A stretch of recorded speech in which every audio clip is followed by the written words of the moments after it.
So a special thank you to them for hosting us during our work session.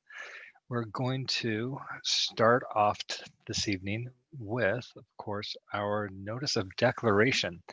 And I just need to quickly read this for the record. Due to the increased threat of serious illness and loss of life by the rapid spread of the COVID-19 virus, the chair of the West Jordan City Council has determined that conducting this City Council meeting at City Hall or at another anchor location is likely to contribute to the spread of COVID-19 and would present a substantial risk to the health, safety, and welfare of the city's residents, participants, and observers. Therefore, pursuant to Utah Code 52-4-2074, the West Jordan City Council hereby declares that the meetings of this public body will be held only electronically until further notice. This determination will expire in 30 days from the date that the chair of the West Jordan City Council signs the written determination, and that signature happened on August 8th. So, having read that, let's start with our Pledge of Allegiance. Tonight, we'll be led by Chief Derek Maxfield from our fire department. Chief.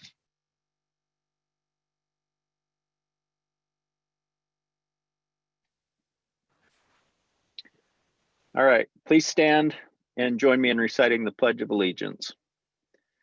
I pledge allegiance to the flag of the United States of America and to the republic for which it stands, one nation, under God, indivisible, with liberty and justice for all. Thank you, Chief. All right. Next item we have for tonight's agenda is going to be citizen comments. If you've already dialed into the meeting, please hit the little hand button at the bottom of the screen to indicate that you'd like to speak. While I kind of give a little bit of background here. During citizen comments, this is really your only opportunity to address the council tonight about any item that you'd like. We do have two items out there, two public hearing items that we'll touch on briefly. Here, let me get the camera going as well. There we go. We do have two items that we have public hearings on. During those public hearings, you'll need to limit your comments to just those items for the public hearing. But right now, during citizen comments, you'll be able to speak about anything that you'd like, whether on the agenda or not. It's anything's fair game. Typically, this is where the council just listens to you. You've got 3 minutes to speak. We don't engage in back and forth. This is your opportunity to be heard. If there's something that's needed, something that requires follow-up, we'll typically get your contact information and have the appropriate member of staff get back with you. You'll notice that when you join the meeting electronically, there's a little button for a chat. That's for participants. That's really just so that you can provide your contact information, name, email address, phone number, whatever you'd like for somebody to get back to you if necessary. Council does not actively monitor the chat nor respond to anything that comes through there. And because we do require that those participating help maintain the decorum of the meeting, we are not accepting anonymous comments. So up on the right, you've got the information on how to join us electronically, or if you'd like to dial in by phone, you are welcome to do that as well. Sorry, there go the slides. This is what it will look like when you join us electronically. There at the bottom of the screen, you'll see the little chat where you can provide us with your contact information if you need some follow-up. There's the raise hand icon. You click on that and it lets us know that you'd like to speak. When you're called on, you'll see something like this. The host would like you to unmute your microphone. You click unmute now, and then you're able to speak for the 3 minutes. So citizen comments, if you'd like to. Looks like there's two folks now who are dialed in by phone. The first number I recognize as Alexandra Efremo. Alexandra, did you want to speak tonight during citizen comments? Let's see here. For some reason, it's not allowing me to unmute her microphone.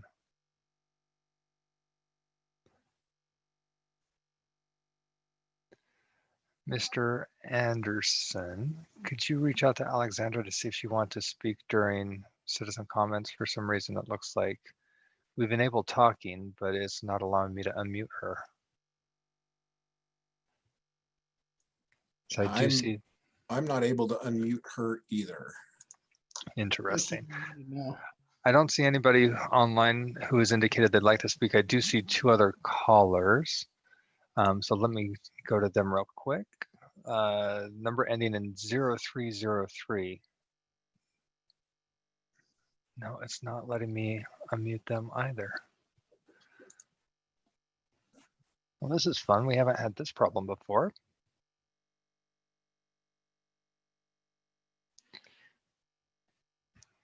I'm guessing it's probably something in the meeting settings. Give me just a moment here. Let me stop sharing and see if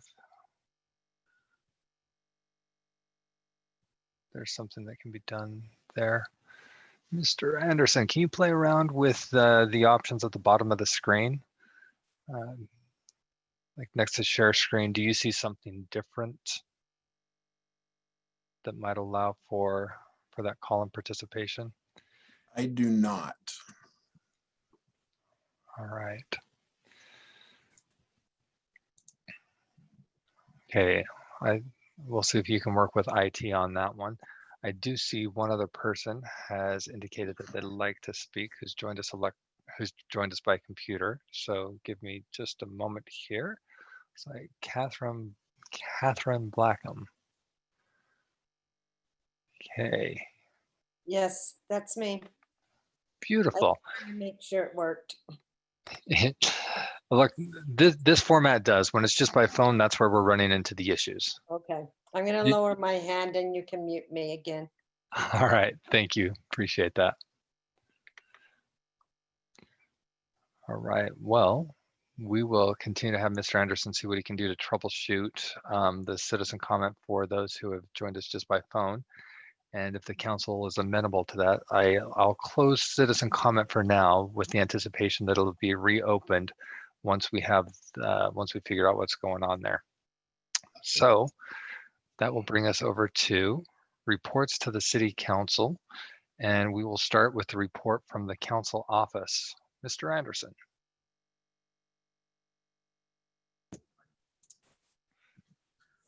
Thank you. You kind of caught me talking to IT. Council offers report. I just wanted to thank those of the council that were able to go to the Utah Task Force tour during the work session today. The other thing I just wanted to mention is beginning Monday, the council chambers will begin their upgrade to better support these virtual meetings for an eventual return by the council to return back to the council chambers. That process will take approximately 2 weeks. So by the second meeting in October, the new technology should be installed in the council chambers. And as a reminder for the residents, those upgrades are being funded through the CARES Act from Congress so that we can better, the council can better reach the residents of the city using technology.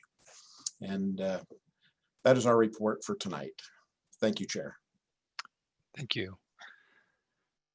City council reports. Are there any reports from the city council on assignments or efforts that have been made that need to be shared with the council?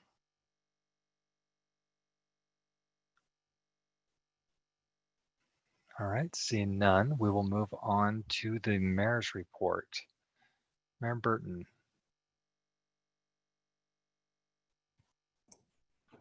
Good evening. Thanks for letting me join you today. So as you may know, Corbin is out of the office. He will be for a couple of weeks. He had some surgery today. So while he is out, I will be making contact with him on a daily basis. So if you need something from him, feel free to contact me and I will work that through Corbin so that he can, but what we can do without him would be good so he can get his health back again. Hey, Dirk, real quick, sorry to break in on you.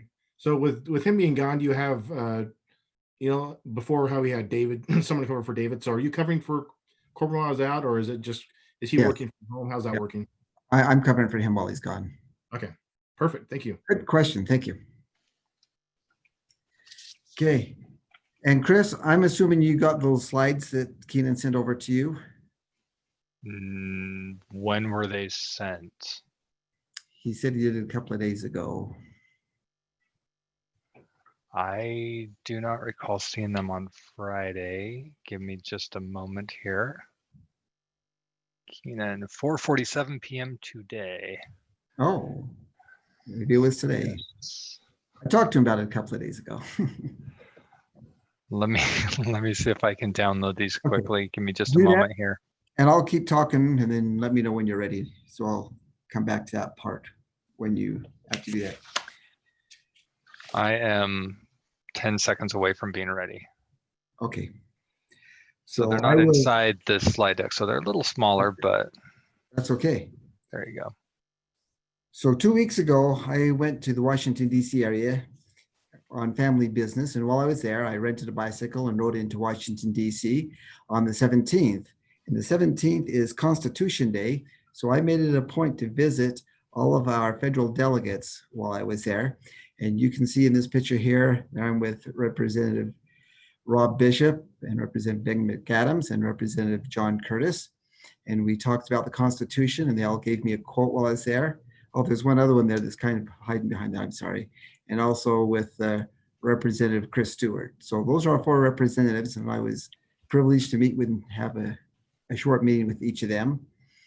And in addition to that, next slide, I had an opportunity to meet with Senator Mike Lee. He was a little bit harder to reach, but he was able to arrange his schedule to meet with me for a few minutes. And Senator Mitt Romney, I wasn't able to meet with in DC. So when I got back here and he was back to DC, we did a Zoom meeting and met with him there. So that was a great experience for me personally, and I think a great experience for West Jordan because we talked about West Jordan things, but largely the Constitution while I was out there. So it's just a great experience that I wanted to share with you. Okay, and so a little bit more. Earlier this week, Congressman Ben McAdams did a press conference in Veterans Memorial Park because he was talking about his announcement on his bill to secure funding to do research regarding suicide among veterans that live at high altitudes. And West Jordan fit that parameter. So he came here, West Jordan, to do that and had the opportunity to welcome him and to our park, our Veterans Memorial Park. And the media was impressed with what we have in our park and was able to show that off. So lots of people got to see what we have in our park. And as you may know, Congressman McAdams also has his office here in West Jordan. So I think that's good for our city to have opportunities like that, to share that. Also last week, we got to participate in the Utah League of Cities and Towns annual conference. And that's so exciting. That's always held here in Salt Lake City, but this time it was held virtually. So I had lots of more virtual meetings than I normally have, but there was some good training and good information. And I'm sure, and I know some of you participated in those as well. The good news is, if we miss some of those meetings, they've recorded all those and we can follow up on those afterwards and keep that going. I also attended some of their mobile tours in Provo and in Ogden. And those were great opportunities to see some of the things those cities are doing and take those good things that they do and incorporate those into West Jordan. So that was a great opportunity as well. And as you may be aware, we had this big windstorm come through and there were some problems in West Jordan, but the bigger part of the problems happened on the east side of the valley, particularly in Salt Lake City. And so Salt Lake City called and asked for our aid, and we sent our crews there from Public Works to assist them. And that was good for West Jordan to do that. We have this agreement that when they need help, we'll come. Vice versa, when we need help, they'll come help us. And on the second note of that, very similar, we also sent our firefighters to Oregon to help with those fires over there. And we just, that tour that Councilman McConaughey was talking about is where they took off from. And something that was kind of fun, while we were there, South Jordan Mayor Don Ramsey's daughter caught a photo of our fire truck and our crews in a California neighborhood. So we were out of town, but yet we were right at home doing our work. Okay, the Jordan Education Foundation had their economic summit, and because of the COVID, and I was scheduled to participate in that, they ended up doing it all virtually. So instead, we just made a single video that we sent over to him. I'll be sharing that video with you real soon that talks about some of the good things that are happening in West Jordan and the highlights and the great things that makes West Jordan why we want to live here in West Jordan.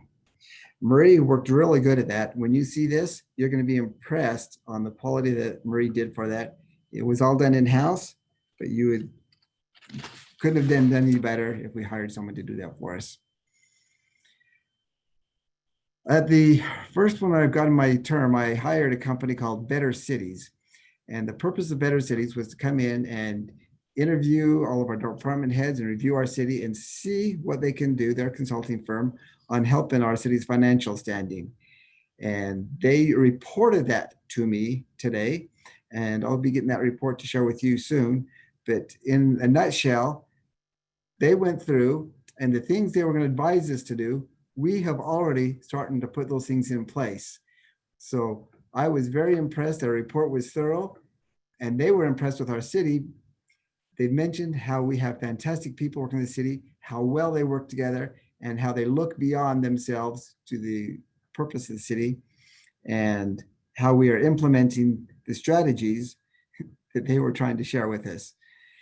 So that was a big plus for our city, and let you know that we are making some good progress and moving in the right direction.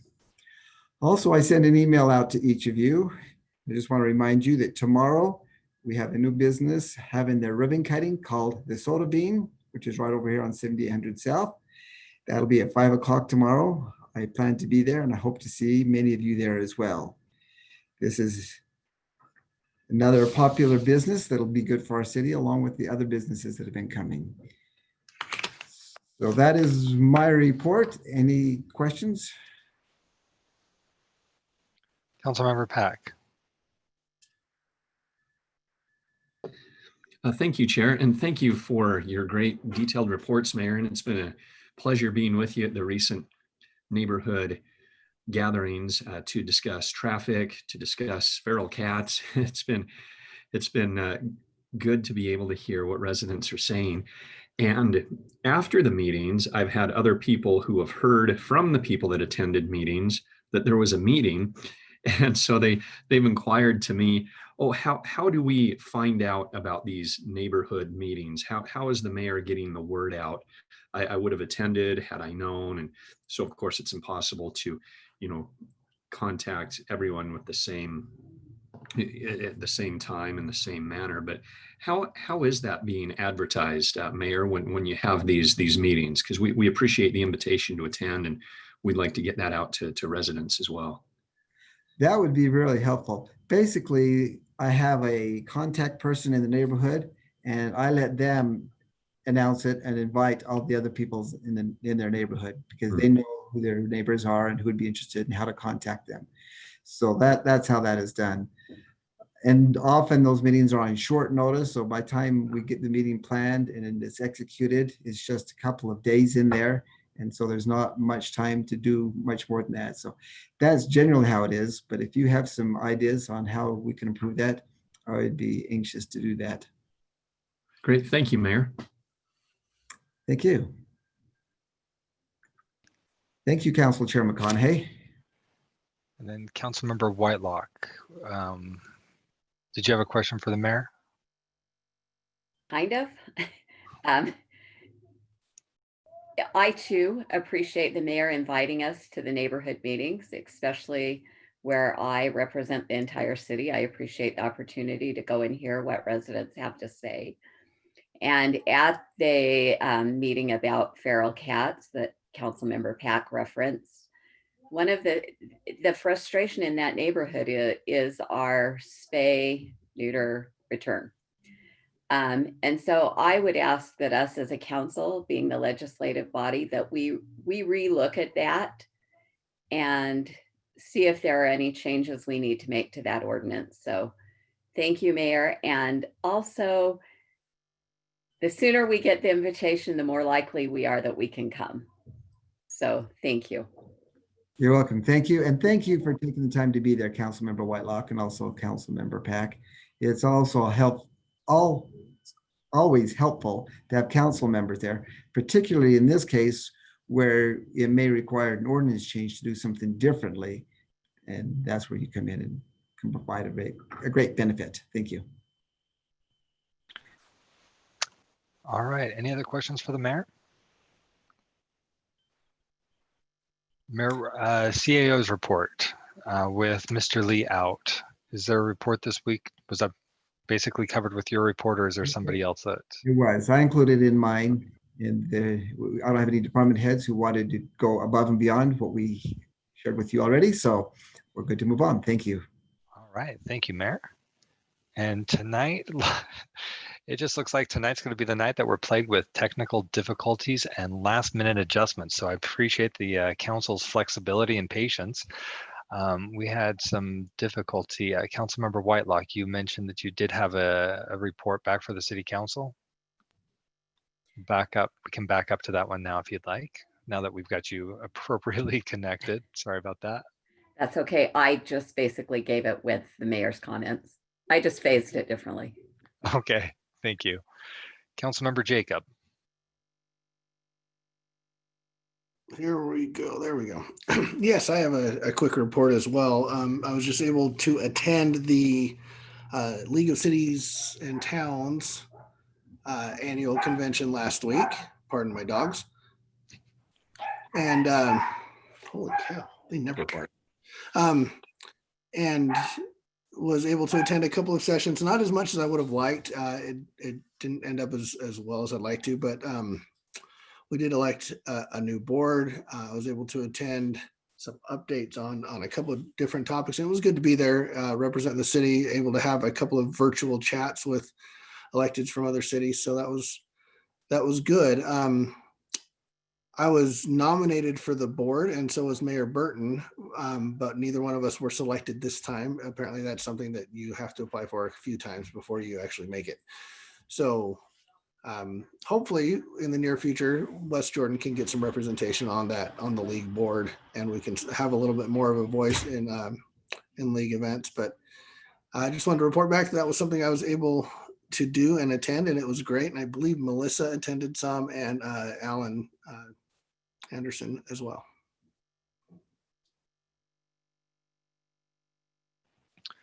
All right. Any other council reports while we're at it?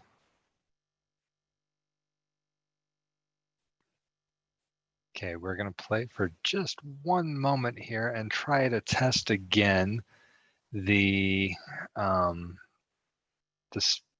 ability to allow people who are dialed in by phone to speak. Mr. Anderson, is that working for you?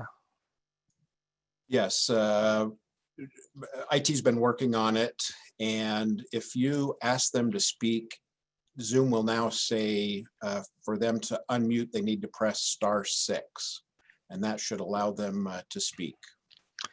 All right. Is there any objection from the council if we return to citizen comments and try to allow them to speak? Awesome. Okay, so we will try again for those who are dialed in by phone. We'll start again with Alexandra Efremo. So Alexandra, if you're still listening, you should be able to dial *6, and then you should be able to speak for citizen comments. Give it just a moment or two there. So *6 should let you speak. And there are two others who dialed in. Oh, there we go. Alexandra, are you with us there? Oh, she was there for just a second. I saw her phone come off mute. And I heard a little clicking. Try that one more time. *6.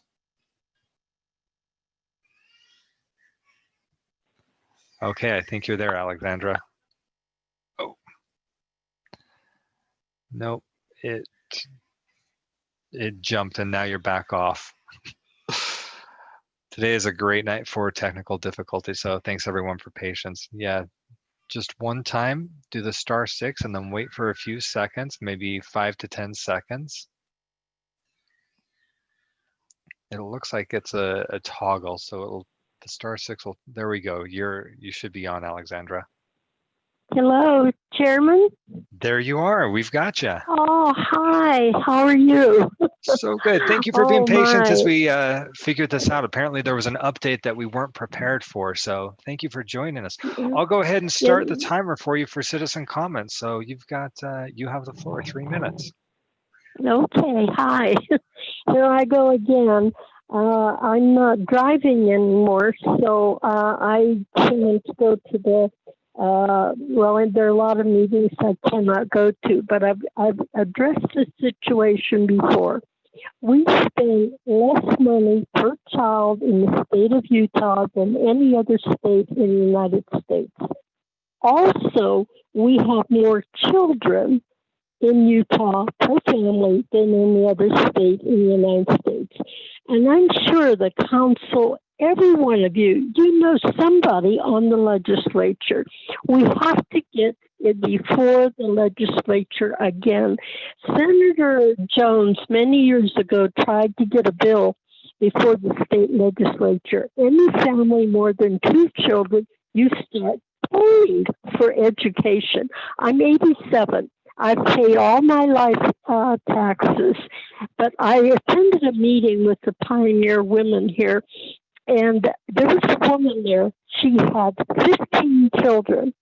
Please tell me, how much money do you think she paid into the education of those 15 children?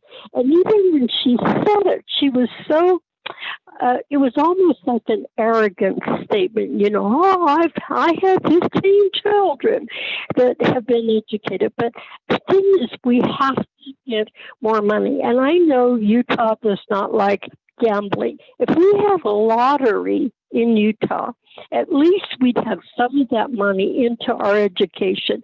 I know people drive to Idaho and Nevada for the lottery, but anyway. And then the third thing is, you were talking about those neighborhood meetings. Do you know, years ago, we used to have what was called a telephone tree. People would volunteer to say, okay, I'll call 5 people in my neighborhood. So if you're going to have a meeting and you only have a couple days, maybe we can try to get a community thing where somebody would volunteer, okay, I'll call 5 people in my neighborhood. And then everybody call 5 people. It's a telephone tree. And I think that would really work.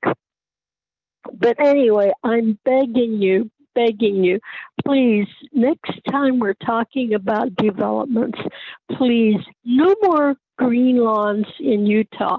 We are out of water. We are low on water. It should be landscaping without green grass. Arizona can do it, and I think Utah can do it too. Okay, Chairman, that's all I have to say today.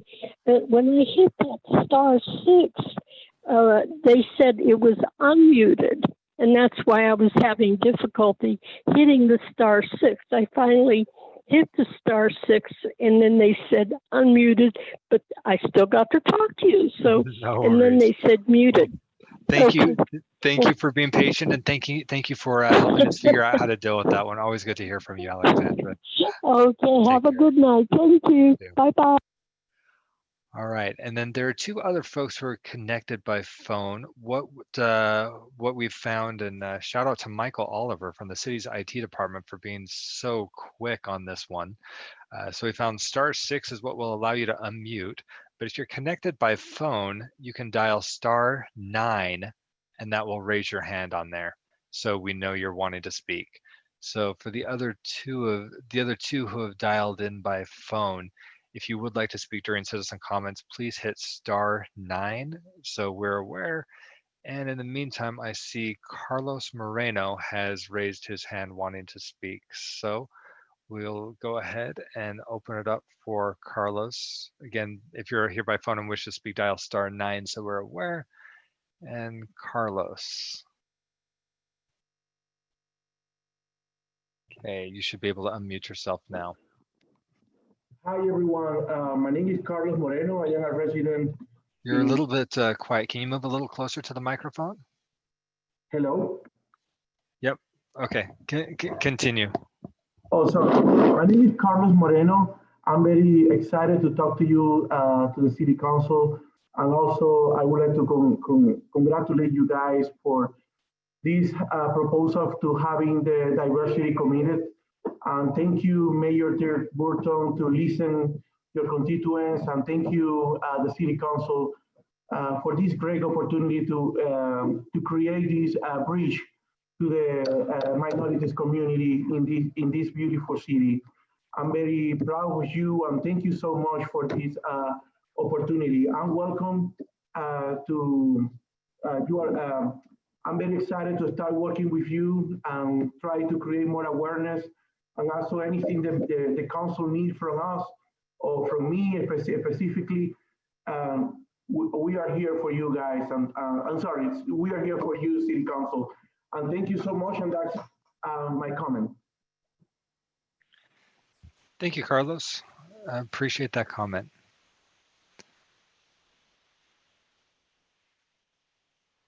All right. Is there anybody else who wishes to speak tonight during citizen comments? Again, if you're on by phone only, you want to dial *9.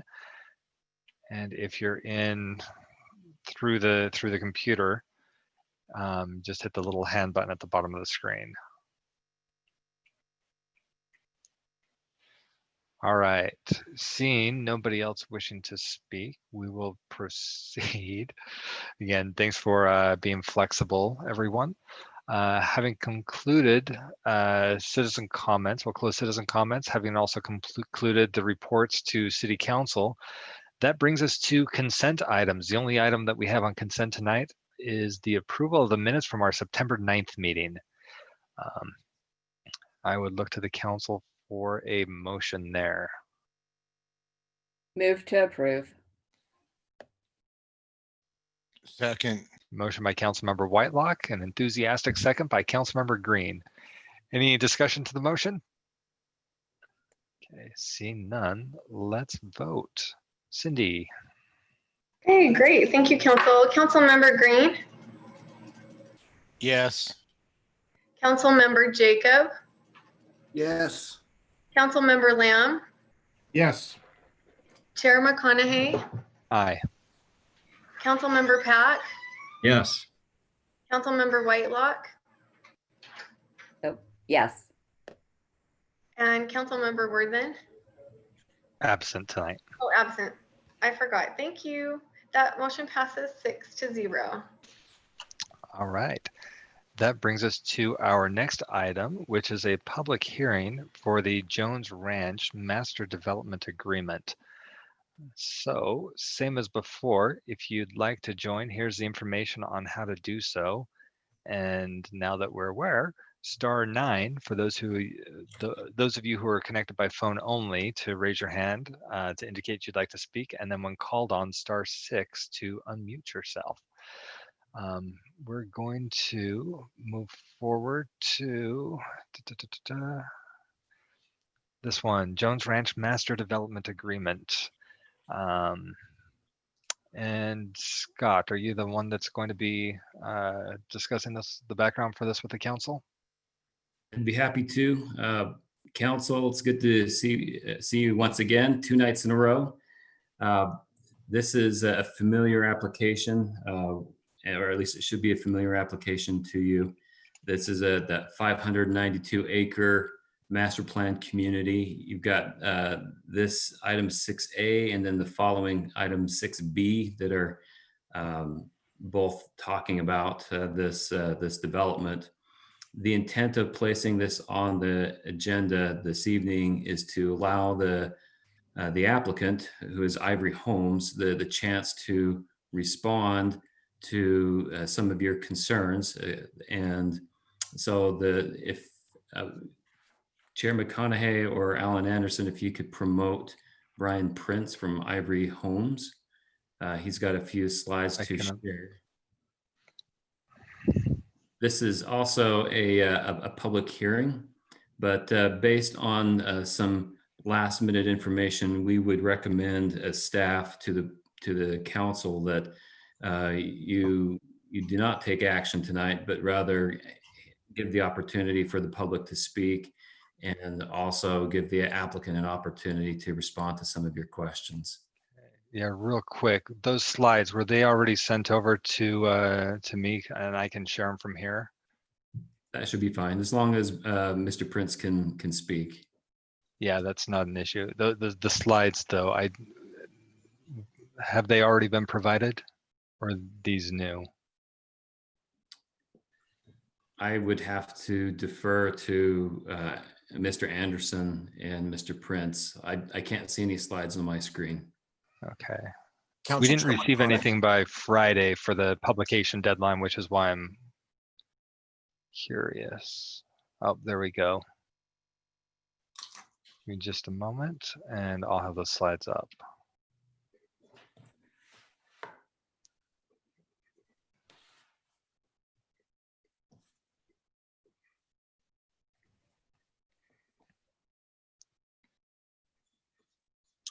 Okay, my apologies. I did not see those come through. So thank you, Alan, for quickly kicking those over to me. Is this it?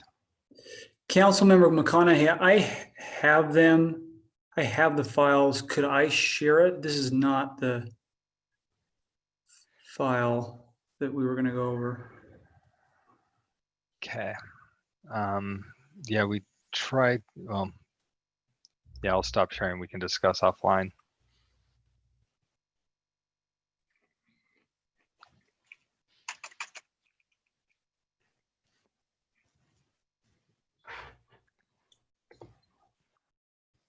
You should be able to share your screen now.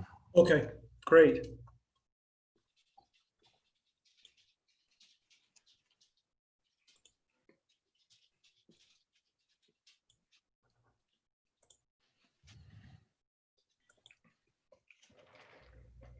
Can the council see my screen? Yeah. All right. Brian Prince with Ivory Development. Appreciate the time tonight. I want to start by thanking staff. This has been a long, almost 2-year process and a lot of work that's gone into coming up with a comprehensive plan.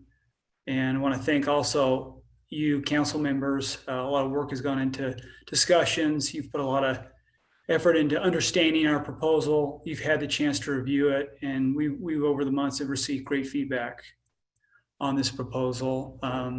It has been an iterative process, and the city and the council has stretched us as the applicant and a visionary for the project, and that stretch has been good. It's been you've stretched us in a good way, and we feel like this plan is really a great opportunity for the city. I'm going to give a brief overview of kind of the major elements because you've had the chance to really understand it, and then we'll jump to answer any questions that you have. So like Scott said, Jones Ranch is 592 acres located at approximately 8600 South and Bacchus Highway, U111. It is we're applying for the PC zone, or Planned Community Zone. And along with that comes a master development plan. This is the land use plan for that. And there are 7 major land uses we're proposing in Jones Ranch. Those are the commercial area, and then the very low, medium, and high residential uses, along with an open space land use and institutional uses. The low to very low areas that you see here along the far west bench and east side are villages that will be defined and will not change at all. There is language in the plan that would allow us to accommodate construction and engineering constraints by a modest 10%. These low to very low villages will not change in the defined acreages and boundaries that are shown there. And then within the blue area will include all of the land uses, the very low to high, including commercial, but are defined under that blue PC. And what that means is, as opposed to upfront, maybe identifying or defining arbitrary segregations of housing types, and saying this is, this village 3 is where the big high-end homes will be, and another village where the affordable will be. We think this plan will produce a thoughtful community planning process and a more integrated housing type from village to village. The other big change that was made is the 35 acres of commercial on the corner of 90th South and U111. This is a major commitment, but we know that through the work with city staff, youth council, we can identify economic development and commercial opportunities to make that a great element and amenity for the overall master plan. Moving forward, just want to go over, for those that are listening in, some examples of the residential types that I've just mentioned. So in the very low residential use, these are half acre to acre lots with big estate homes. The next use is what is called the low residential. These are quarter acre to half acre lots that is similar to many of the communities within West Jordan. The medium residential use, best example of that is if you're familiar with the Ivory Homes High Point subdivision on 8200 South in U111. The medium would be a great analog for that. Those are 6,000 to 10,000 square foot lots. And then the high residential use will be cottage lots and townhomes. And those townhomes will be limited per the PCA with 17% of the total number of units.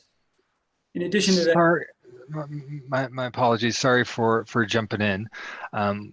Real quick, I just want to touch base briefly with probably Scott or maybe Duncan. Tonight's public hearing is intended to be focused primarily on the master development agreement. Is that accurate, Duncan or Scott? I'm just wondering, some of the stuff we've already touched on before, and if it's not germane to the item being discussed for the public hearing, if we can hit on those points specifically that require a decision. Well, I apologize, Chair. I was directed to give kind of an overview because this is our first public hearing on this application. So I apologize for the misunderstanding. Yeah, and that's why the question, because I'm looking at this, it looks like it's primarily the master development agreement. So Mr. Langford or Mr. Murray, so if you could offer some direction. Yeah, so this particular item, 6A, is in regard to the master development agreement and master development plan. They're dovetailed together. Item 6B would be the associated change to the general plan or proposed change to the general plan and the zoning.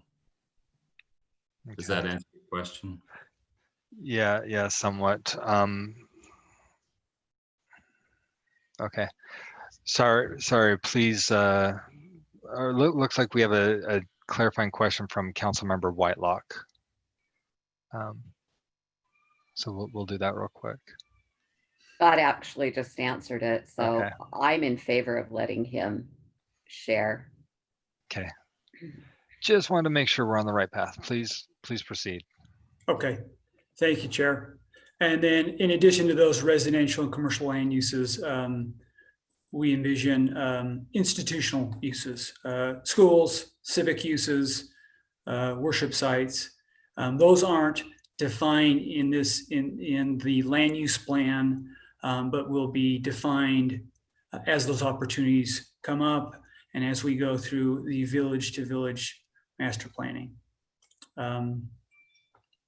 There have been a lot of questions about the open space. The proposal is a total of 17% of the overall site will be open space. The breakdown on that open space is, of the 17%, which is 100 acres of open space, approximately 80 acres will be passive space that will run primarily along the Barneys Creek corridor and then along U111. The active open space or groomed, which is really just improved park space.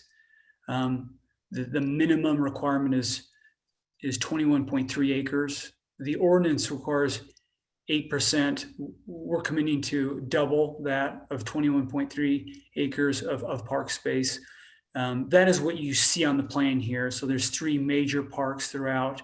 There will be additional parks in each village, but we want to be thoughtful in how we program those over time to accommodate the residents that live there. So want to clarify that beyond the minimum of 21.3 acres of parks, there will be additional park spaces in each village. We have an exhibit tonight that shows an example of what that would really be. The ordinance does require that any area on the site that has a 30% slope is reduced out of that. So taking out the about 14 acres of 30% slopes that are primarily in the Barneys Creek corridor will be taken out to get to that about 100% or 100 acres of open space. One of the major elements to our master plan is this 13-acre park on the east side will have a big clubhouse and pool amenity that will be brought on by the 200th and then the 400th home. I have a little more detail to that in a minute. Another major element that we've discussed a lot is the trail network. This will be a big part of the amenity package in Jones Ranch. That's broken down in 3 different types of trails. One is the core 12-foot wide asphalt trail that will run the length of that open space area. That's about 2 miles long. So quite a trail network there, along with some hard surface 8-foot trails in the major right-of-ways. And then the red is a network of soft trails to accommodate other types of programming like mountain biking, trail running, etc. Here's a visual for that core amenity, that Club Ivory amenity. The clubhouse is envisioned to have that kind of ranch style architecture. This is actually a building we're already building another master plan. It's about 5,000 square feet. The programming of this clubhouse will primarily, we envision to be a fitness center that the residents will have access to, and that will be brought in by the 400th home. So we're hoping to bring that on, and our commitment is to bring that on as soon as possible so these residents can make use and benefit from that amenity. These other images are examples of the PC ordinance will require an additional 10 amenities throughout, and those will be programmed in each village. So these are examples of those, along with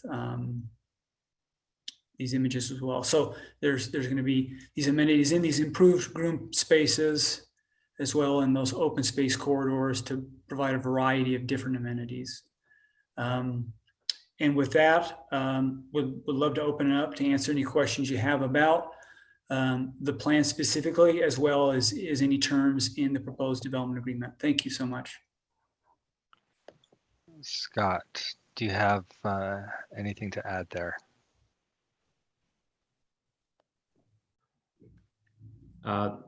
Not unless there's any specific questions from the council. Councilmember Jacob. Thanks. My question's for Brian. You mentioned, additional parks and open space that's going to be contained within each village. Obviously, that part is not yet planned out, so I assume that piece is not figured into the 17% calculation. Is that correct? It is, and I can jump back to that to show you really quickly. It's a good question. Thanks. I tried to grab you while you were on that slide. Sorry about that. I didn't try really hard. So the 17% of 592 is about 100 acres. So what you're seeing on the slide is I see it. Okay. passive base space of about 80 acres. The revised commitment is, as opposed to just 8% of the 20, we're committing to a hard 21.3 acres of park space. And then the star, there's an asterisk next to each village where a total of 14 acres of additional park space will be programmed within each one of those sub-area development plans or villages. And then you take out the approximately 13.9 acres of 30% slopes that won't be changed or modified. And that's how you get to that overall 17% or 100 acres. Okay. If you did count that 13.9% or that 13.9 acres and we got up to 114.6, what's that percentage? Hang on, I can calculate it. I'll calculate it. No worries. I just got to find the total acreage here again. It is. Total acreage is It's- 592. So it's that would be 19%. Would be up to 19.3. Remember. All right. All right. Thank you. Appreciate it. I have some thoughts on that, but I'll save them. Thanks. Thank you. Councilmember Whitelock. Thank you. On the MDA, I noticed on 1.4.1, you list out many things like the 21 point, whatever it is, 3 for the groomed open space. But what's missing there, and I would like it added, is the commercial at 35 acres. Could we get that put in there? Would you be amenable to that, Brian? Yeah, I have no problem with that. I mean, it's on the defined land use plan. We can add that as a language under that section. I think that's appropriate. Great. Then my other question is, well, 2. Your clubhouse increased. I think it was 3,000 and now it's 5,000. Yes, it did. I'm glad. Is there a reason though? Because we've built the plan. I think I mentioned earlier, we've been building this clubhouse in Eagle Mountain this summer, and it's just looking phenomenal. And we've really fallen in love with the floor plan, and didn't know early on if we were going to go with that exact plan, but that is our commitment. So I thought I'd show the actual square footage of the building. Oh, okay. Terrific. My last question is the trail along Barney's Creek. Is that going to get done at one time, or is that going to be staged as villages come in? You know, that is a really good question.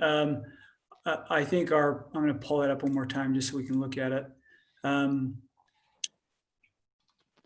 I think what we envision is as we bring in each sub area plan for approval that is adjacent to this corridor, will not only dedicate it, and I'll jump down to the other slide to clarify or remind of one of the big elements of this. So again, here, the orange and the gray are these open spaces.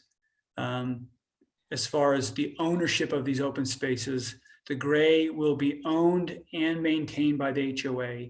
The orange, which is primarily the passive open space, will be dedicated and owned by the city, but maintained by the HOA. And so because we'll be dedicating it, I envision larger sections of the open space.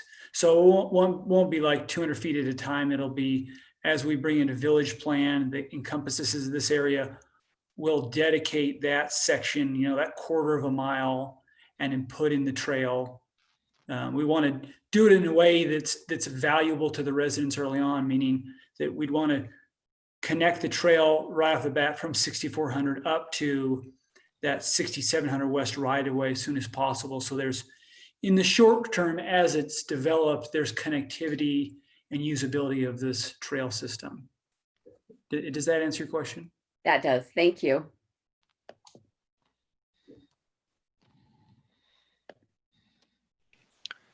All right, Mr. Anderson. Yes, There's a comment about, yeah.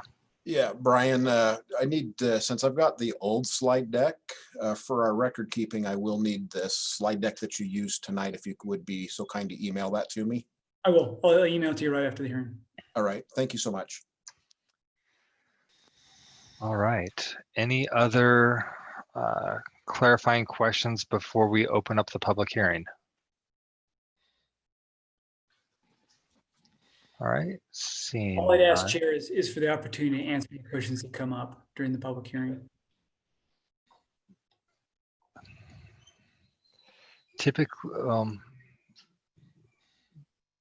typically the applicant gets an opportunity to address the council, and then we open it up for the public to speak. We usually don't go back and forth, try and keep it as fair as possible there.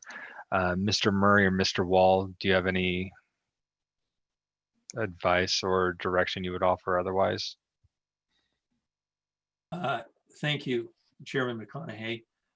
My suggestion would be to, for the benefit of the public, I think it would be good if they do have questions that those be answered by either the staff or the counselor or the developer, just so they have a better idea of what's happening.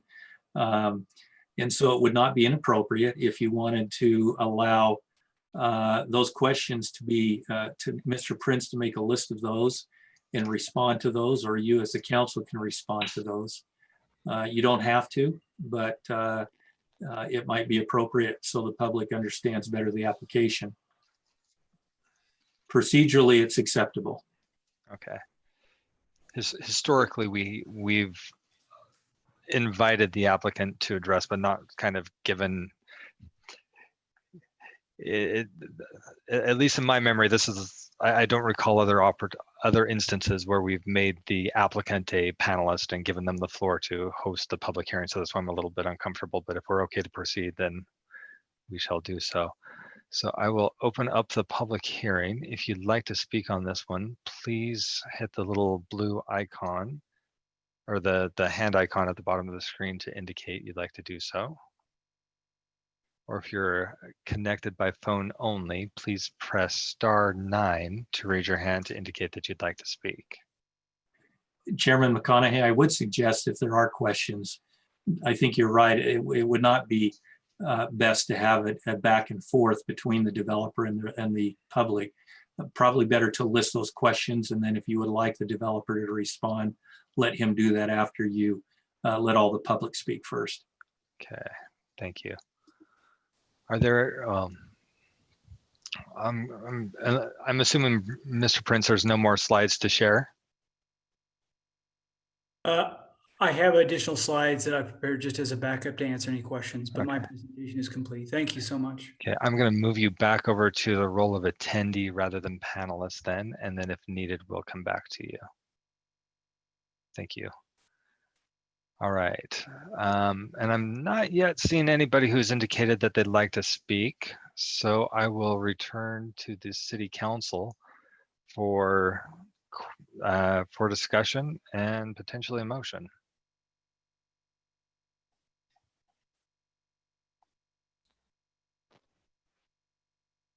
Well, I'm going to move to continue this to, I don't know what date we need to continue this to. We don't have the master development agreement's not fully completed, and I think there were a couple other issues. So I'm going to move to continue this to the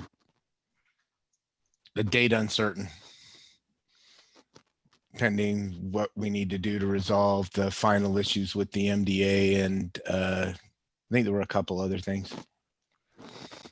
So just a quick side note, if it's continued to a date uncertain, it would need to be renoticed.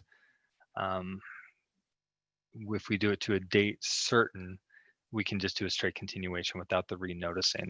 I'll move that we continue this to October 28th. That should give us enough time to fix everything. And then I do see that we had a hand raised by Councilmember Jacob. Is that for a second? No, it was for a question. I just wasn't fast enough. I'll wait till the motion is resolved here, or at least the seconded.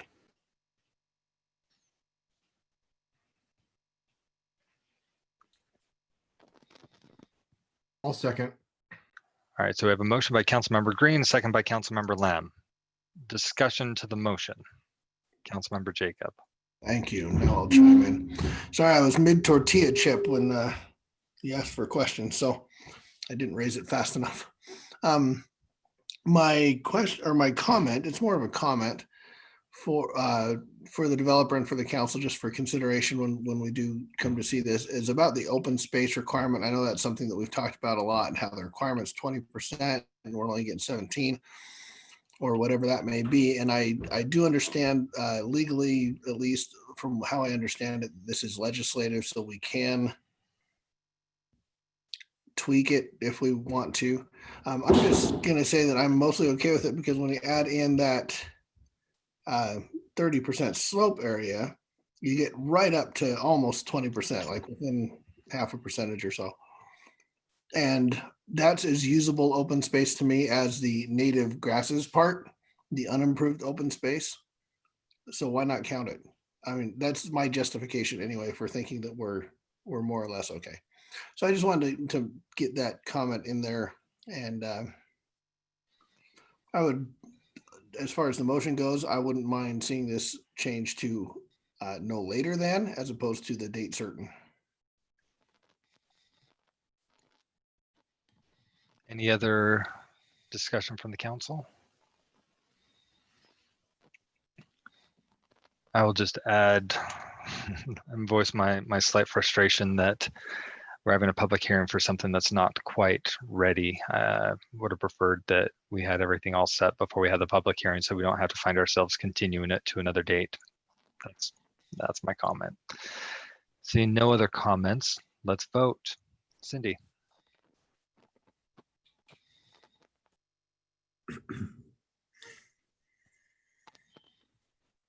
Sorry about that. Let's start with Councilmember Jacob. I'll be a no on this one. Okay. Councilmember Lamb, Yes. Chair McConaughey, Aye. Councilmember Pack, Yes. Councilmember Whitelock, Yes. Councilmember Green. Yes. That motion passes 5-1. All right, and then item number, public hearing number, or letter B, general plan land use and zoning map amendments, which goes along with that first one. Scott, are you presenting on this one as well, or is this one also Mr. Prince? Well, I'm here and the applicant is also here if you have any questions, but the presentation that you just saw in item 6A ties directly with this application. It's important though to not act on this before we get the MDA and the MDP resolved.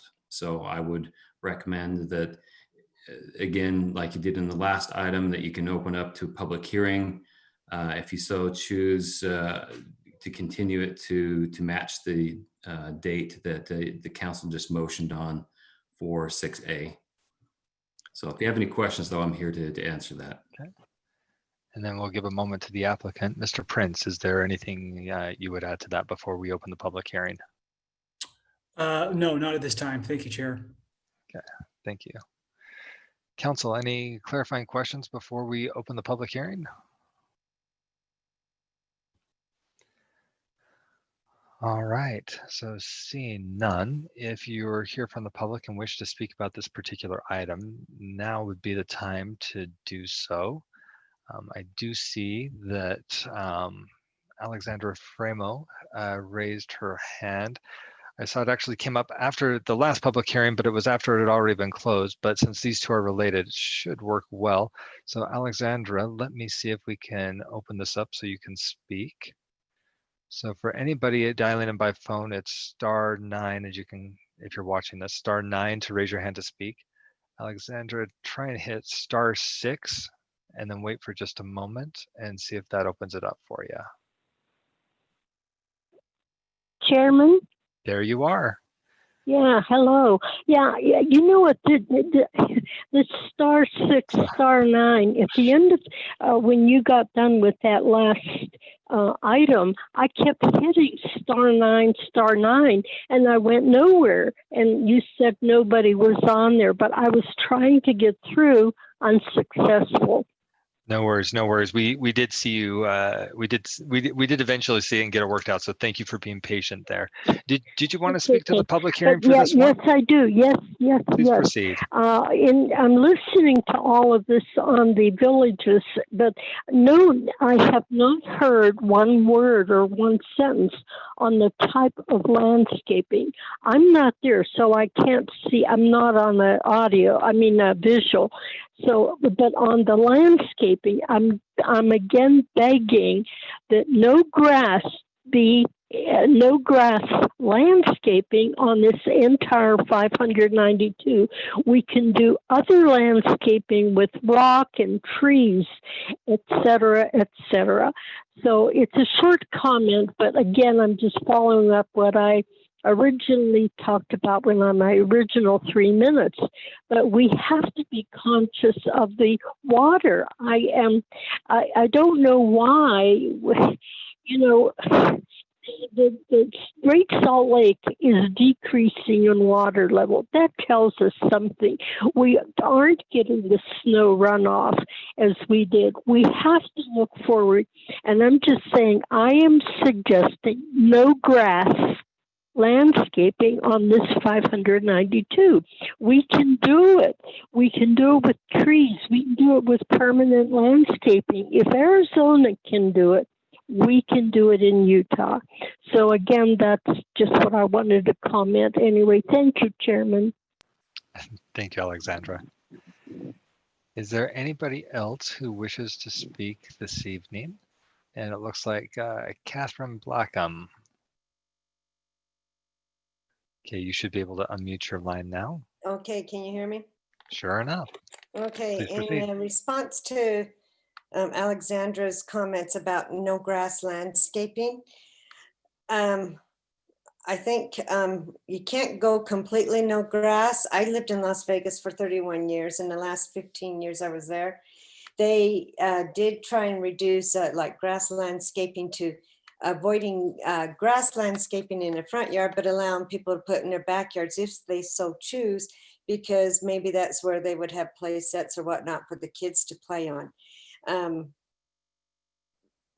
We had a half-acre lot there, and part of it was in grass, a lot of it was not, but the grass was in the backyard. We had little kids. I did want a place for them to play where they were playing on the grass, not on rock or chat, that kind of ground material. So I would hate to see this implemented as a no grass landscaping, just based on personal experience that I've dealt with already. And I think allowing people to do the grass in the backyard would be like a good compromise. All right. Any further comments, Catherine? No, that's it. All right. Thank you very much. Is there anybody else who wishes to address the council tonight?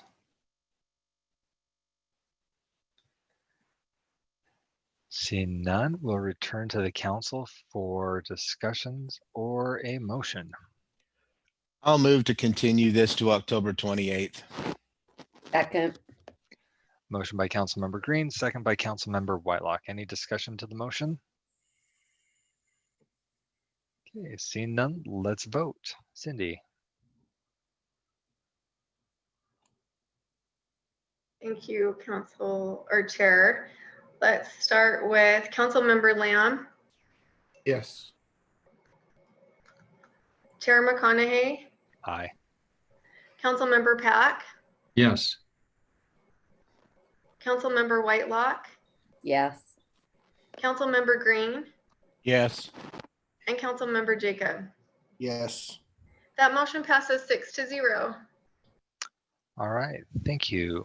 So that concludes our public hearings for this evening and brings us to our business items. First up is the Jordan Fields Master Development Agreement and Preliminary Plan. Scott Langford, your name is associated with this, but I saw there was some information from Rob Wall that may not have made it to the council. So I'm not sure, Scott, do we start with you or Rob with you? Or perhaps Duncan.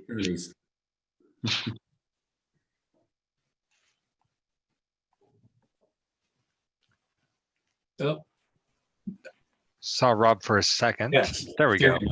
Chairman McConaughey, I'd go ahead and let Scott introduce the item. Okay, Mr. Langford.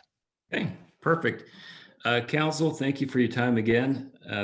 This is another development that you should be familiar with.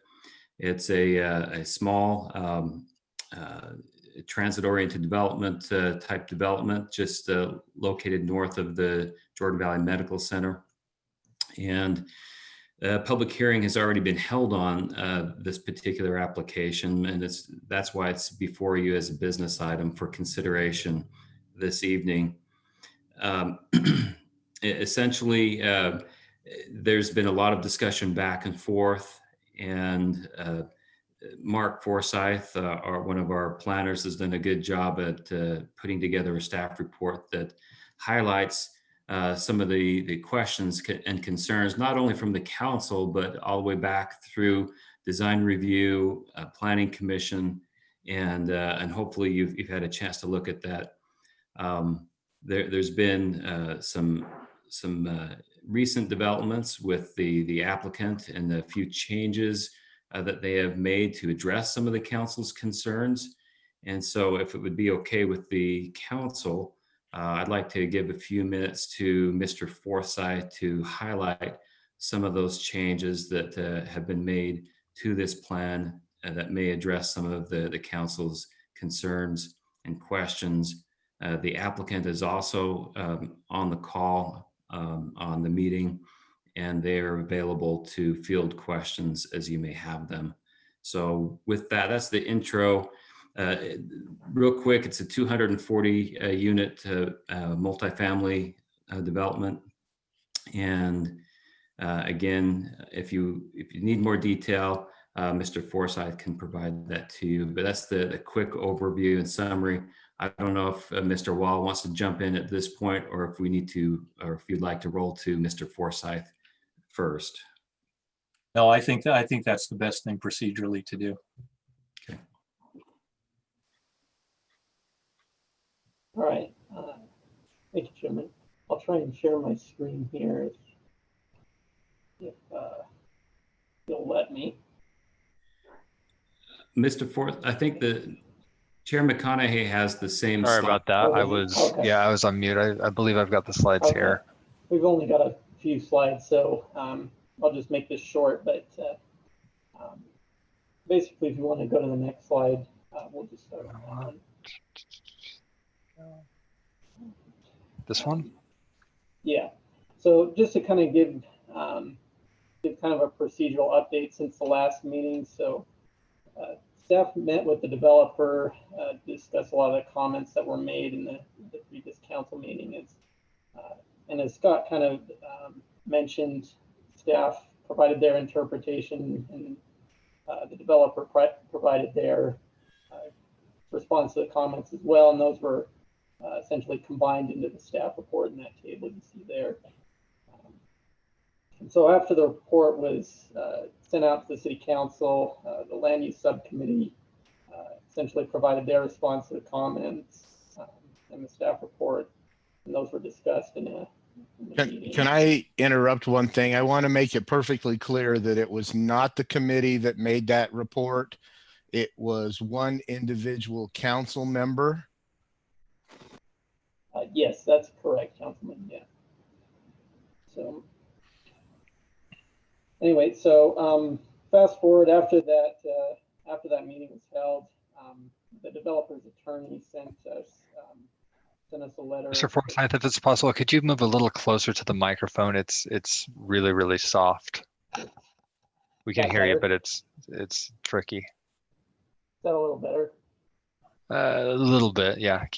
Please continue. Okay. Anyway, yeah. So, like I was saying, the developer's attorney sent us a letter, just kind of providing their response to some of the comments that were made by the council member and the land use subcommittee. But, anyway, so that's essentially brings us to today. So, if you want to go to the next slide, please. So just briefly, I'm going to go over some of the changes that have been made. So the parking, we kind of had some back and forth on that. So the developer has kind of tried to reach somewhat of a compromise and meet us halfway and adding some more parking. So they've added 11 spaces to their surface parking there. And so that'll bring the total parking up to 360. Can you go to the next slide, please?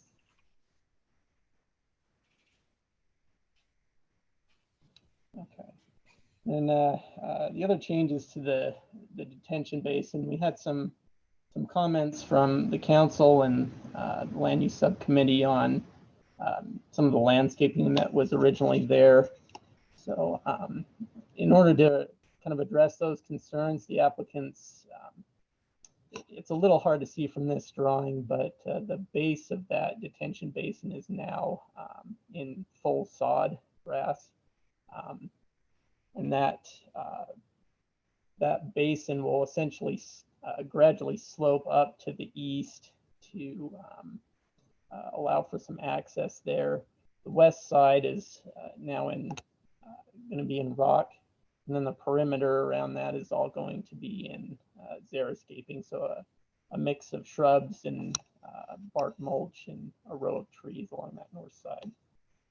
So anyway, that's just kind of the changes in a nutshell. I'd kind of like to turn the time over to the applicant to speak and provide their input. Okay, and is that Randy Smith?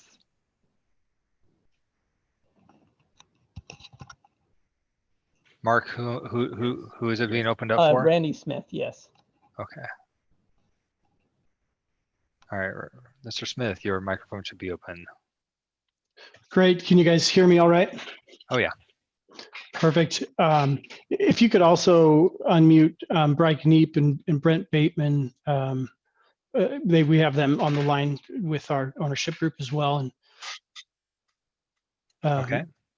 So yeah, thank you, Mark, for presenting and all the work that you've done with us on this project, and appreciate the council. And I mean, we'd like to thank all the city staff and the planning commission and the city council for providing the feedback that we've gotten and working with us on this development.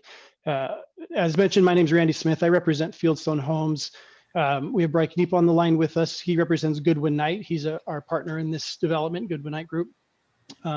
And our attorney, Brent Bateman with Durham Jones and Pinniger is also on the line with us. So, I mean, Fieldstone Homes and our partners at Goodwin Knight, we're very excited about this project. We're thrilled to have our community within the city of West Jordan. We are long-term holders on our community and provide and seek to provide quality development that can last a long time. We're not just the fly-by-night. This is something that we want to own and run. We do. These are interesting times, and it's great how everybody's adapted to this pandemic. I apologize I can't be face to face with everybody. I wish that we could be, but at the same time, it's pretty fantastic that I can be attending a city council meeting while I'm also in Los Angeles with my 4-year-old daughter who just had surgery. With her recovery, so it's got its perks. It's kind of interesting, but it also kind of has its downfalls that we can't be face to face, and it's harder to communicate this way. And we appreciate all the efforts you guys can make to giving us an opportunity and giving staff opportunity to respond to questions and concerns throughout this meeting. That would be very helpful. So, I mean, as Mark mentioned, I mean, we've strived to make this a pedestrian friendly development. We've set it up such that a resident in any building can get to public right of way or can get to the clubhouse with only crossing an internal street of the development once. Getting to the regional trail system off of 3400. Again, yeah, only crossing an internal street one time, they can follow the sidewalks and get out to those areas. If you go, there's like a color slide that shows like a landscape. There you go. So that shows the whole site that you can kind of see what we have going on there. As Mark mentioned, we did update the parking and added more stalls per the request. We updated the landscaping in the detention area as requested in the last city council meeting. Happy to work with those things. We've worked closely with staff to meet code and strategically kind of place our buildings to slow down traffic and make this more pedestrian friendly, not to have one straight fast road through the center of the development. It's kind of been intentional design in working with staff to accomplish that. I mean, with the support of city staff, and planning commission, we respectfully request city council's approval on this project for us on our preliminary development plan and master development agreement that we're reviewing tonight. And unless Brent or Bry have anything that they'd like to add, hearing nothing, we'll turn the floor back to Chairman McConaughey to help direct the discussion with City Council, and we are happy to answer questions at any point, whether as they come or at the end of the discussion. You just let us know how we can best serve the council on looking at this project. Sounds good. Thank you very much. Thank We you. do not have a public hearing for this one, so we'll just keep you close here for a moment. And I'd look to Scott or Rob for direction at this point. Council, I would just proceed with this like you usually do. I learned a little bit earlier, just before council meeting, that there were a list of questions that the letter that Mr. Bateman's attorney sent that I forwarded to you. I apologize you didn't get it yesterday. I don't know why it wasn't forwarded to you. But if you have questions, just ask the applicant. If there's issues that you think need to still be negotiated or discussed, now's the time to do it. Okay, thank you. And as mentioned, Council, you do have an email that was forwarded. I haven't had a chance to read that. It arrived during the meeting, but I'll look to Council for questions. So we've got Councilmember Green and then Councilmember Whitelock. And Chair McConaughey, I might just add, I should have said this before. I didn't realize, I didn't know that there was a list of issues that the letter was responding to until tonight. I got that about 6:15 myself. And so that letter apparently responds to those issues as they were listed in that information that was discussed previously with the applicant. I don't know if that helps with perspective or not. I don't know much more about it than that myself. Okay, thank you, Rob. Councilmember Green. Mr. Wall, my first question to you is, given the type of approval that we have tonight, what is the standard for approval? Is this the reasonably debatable standard, or is this if it meets the criteria, you have to approve it? I think the better answer to that question is, if the developer did not agree with what you did tonight, what would the standard be on appeal? And I wanted to I'll point out to the council that when land use decisions that you make are reviewed under LUDMA, it's a little bit different analysis that the court goes through than if it were interpreting a contract or something else. There are a series of cases in Utah that were ultimately codified in the Land Use Management Development Act. And the specific provision I'm referring to is 10-9A-707. And I think, I pull it up here, I think it's paragraph 4. At any rate, if their objective standards are what the developer is bound to and has a right to rely on. If there are inconsistencies or uncertainty in the land use code of a city, the general rule is that the interpretation that favors the developer is what a court will rule on. And so you're acting as a legislative body. You need to follow that standard as far as if you're talking about issues that you think if there is an interpretation issue, that is the basis upon which your decision will be judged. Thank you. And so whether or not it's arbitrary and capricious, clear and convincing, substantial evidence, the court is going to look at the interpretation as favoring the developer if the code is unclear. Okay, thank you. Does that make sense, Councilmember Green? It does. Okay. Okay. So let me address a couple of things. first off, my intent was not to have this get disseminated to everybody and their dog, but that's okay. It was to promote discussion with staff, and if we want to include, but here's my opinion. Developer does not want to work with the city council.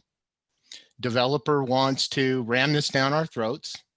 They've made a decision, and then they've hired their attorney and said, take it or leave it. And there's no way to do it. And if you don't approve it, we're going to file a lawsuit.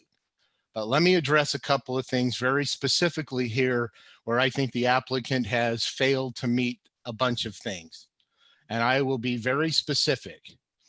And it leaves no room for doubt. And I'm going to refer specifically to the letter from the attorney.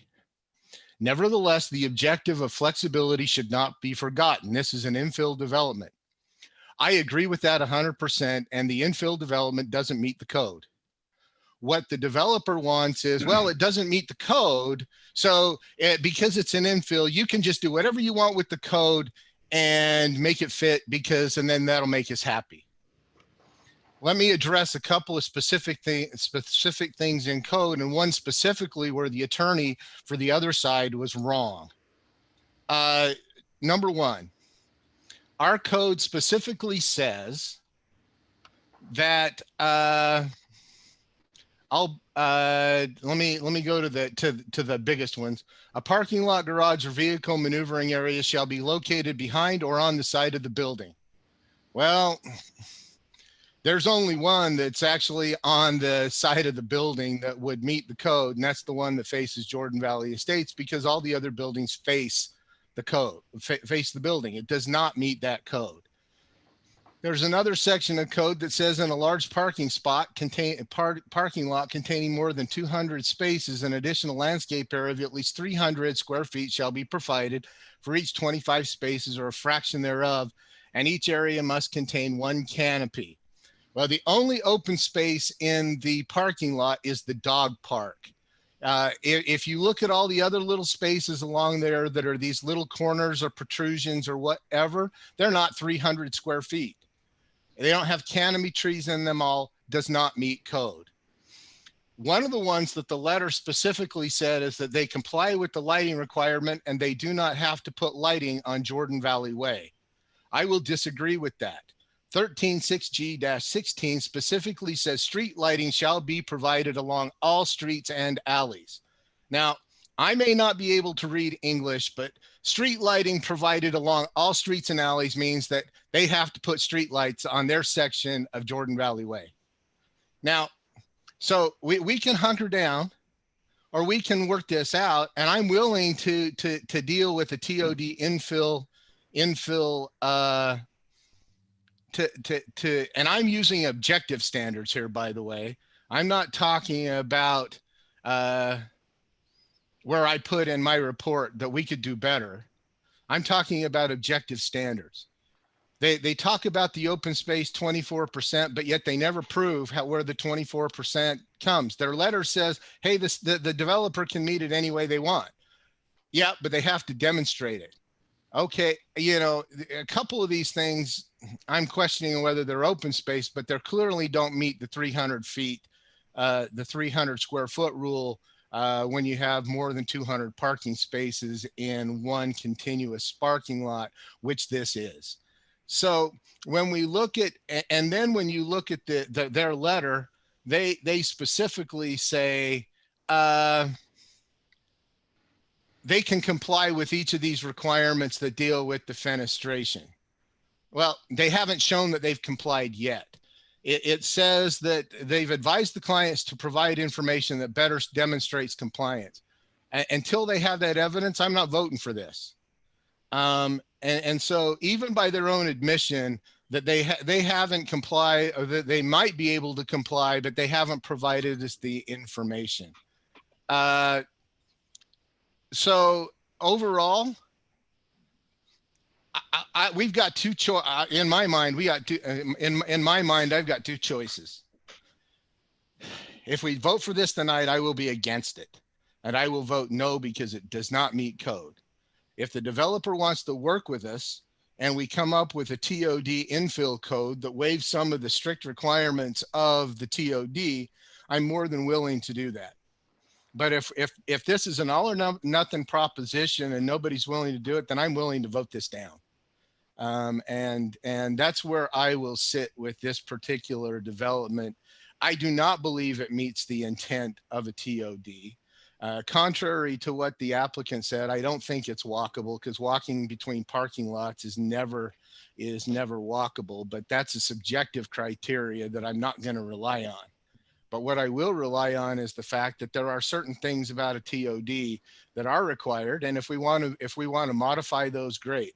But I'm not willing to modify code through a master development agreement and then have it thrown back in my face that, oh, well, we did that before in Gardner Village, so we can do it again with this one.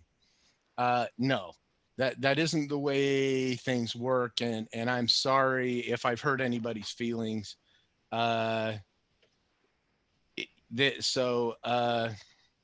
Anyway, there's my thoughts, and I'll leave it at that for now. Councilmember Whitelock and then Councilmember Jacob. Thank you. I'm struggling with this development as well, because I also don't feel that it meets our code.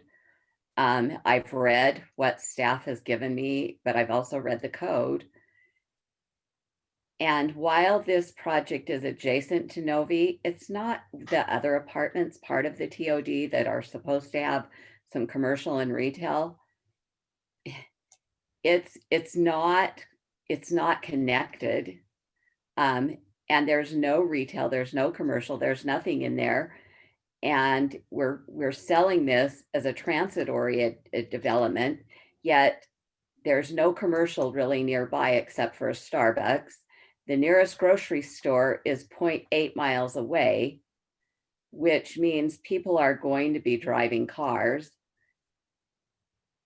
So I'm very much struggling with this. And then right before the meeting, we learned that there's a letter in our inbox from an attorney that I haven't had time to review. And without time to review that, I can't vote on this. So those are my thoughts. And quick clarification. Technically, that was during the meeting because we had already begun, not before the meeting. Councilmember Jacob. Yeah, I just I wonder if our attorneys or planners are really that bad that they say this meets code, yet one of our council members doesn't think it doesn't, finds many places where it doesn't, according to him. I don't know. I mean, do we need to have a sit down with staff to really discuss what code is and what code isn't? Do we need to, I'm confused. If the attorneys that we pay a lot of money to says this meets code, and the planners that we pay a lot of money to say this meets code, on its face, I don't have a problem with the development. That's just me. I'm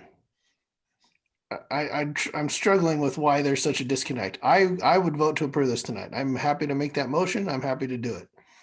I don't have the problem. I mean, it's not up to me to decide if this is a good place where people want to live. It's up to the people who move in there to decide if this is a good place where they want to live. It's not up to me to decide if, a dog park is a nice amenity. If people don't like dog parks, they won't live here. It's up to the developer, who is, by the way, also the owner and landlord and proprietor here down the road, to make a viable long-term business. It's not up to me to decide what their long-term business should and shouldn't be. That's the way I look at this. I would make a motion to approve. I see there's other hands up, so I'll hold off for a minute. Councilmember Pack. Thank you, Chair. This echoes back to what I was mentioning yesterday in our joint City Council Planning Commission meeting. I appreciate that there are very many perspectives, when you get 7 planning commissioners together and 7 city council members, then you get various staff members and our subcommittees, I recognize that everybody looks at something from a bit of a different angle. Vice Chair Green just made a compelling argument as to why this does not meet code. And then when you read in a packet that staff says that it does meet code, it does make one question, well, who, why and how? And we can all look at it from a different perspective. So I agree with Councilmember Jacob. I'd love for us to come together, and that's what we were doing last night. And of course, I believe it's good to seriously listen to what the Planning Commission has to say as they are vetting issues similar to this on our behalf. So I don't know exactly where the disconnect is. And I'd love to see a workable solution be brought to the table where it does fit and makes sense to not just 4 council members or 3 if it barely gets approved or denied. I'd love for this conversation to continue, especially as you mentioned, Chair and Councilmember Whitelock, that there's information that we have just received that we haven't necessarily had the chance to sit down and really study or digest or discuss, especially with our legal counsel, and just try to figure out why it seems that there are so many different opinions that are all across the board. And I think, just in my opinion, that it would be best to have that conversation prior to either voting this, approving it or denying it would just be my opinion. Thank you. Councilmember Lamb. Thank you, Chair McConaughey. I'm kind of in the same boat as Zach, Councilmember. Zach, I forgot your last name already. Jacob, thank you. My mind's going like, as I look at this site and I see what you can put there, I'm not sure why we're having a huge discussion about what should and shouldn't go there. Number one, I don't think any of us own land like this. Number two, none of us are going to live by this area. And number three, looking at the map, not many other people are going to live by this area either.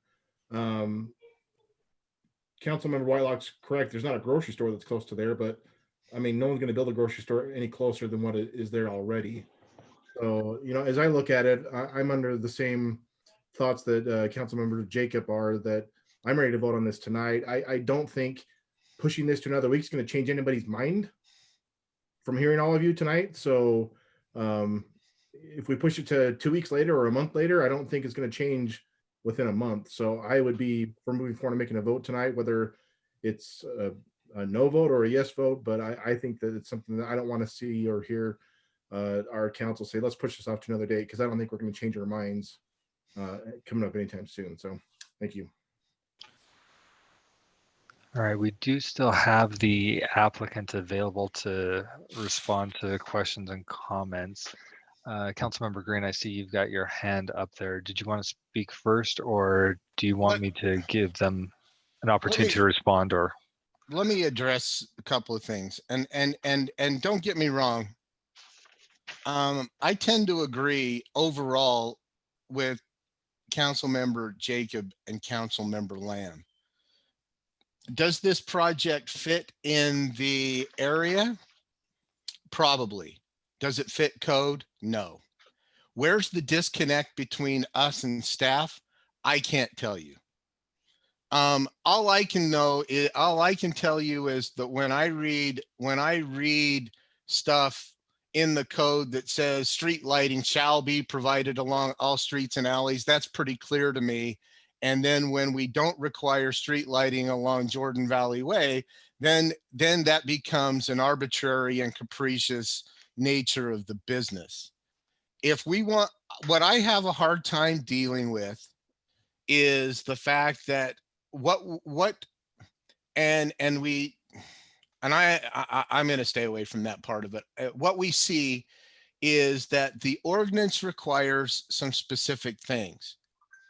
the 300 square feet of landscape for every, if it's, for every extra 25 25 parking spots. That's not subjective. That's objective. And it appears that what it appears is the developer says, well, see, we've got a good project, and everybody buys off on it and says, well, it kind of works, so let's just make it up and make it fit. And that's what I think that's what the expectation is that I get that this is a small, it's less than 6 acres in a TOD. And the TOD was never designed to do a 6-acre infill project. I get that. But what I can't get is the willingness to say, well, we're just going to waive ordinances because we think that we don't like them for this particular project because it doesn't fit. And let me give you a perfect example.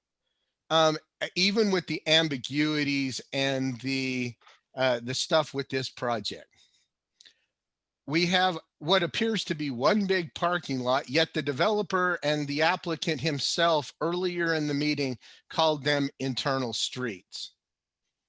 Well, if those are an internal street, then it still doesn't meet code, because the requirement talks about parking lots and garages shall not be allowed between the right-of-way line and any building. Well, is this an internal street or is it not? Is this a parking lot or is it not? And what we're too busy doing is just saying, well, it's a 6-acre piece of property that might fit and it kind of looks good, so let's just do it. And we don't care what our ordinance says. And basically that's what the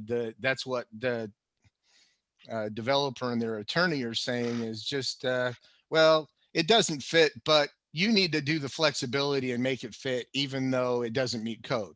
Even in the staff report, you will see an area where it says technically this doesn't meet the code, but it meets the spirit of the code. And when I wrote the little response to that, I went down the spirit of the code because the staff threw that out. So, you can't have it both ways.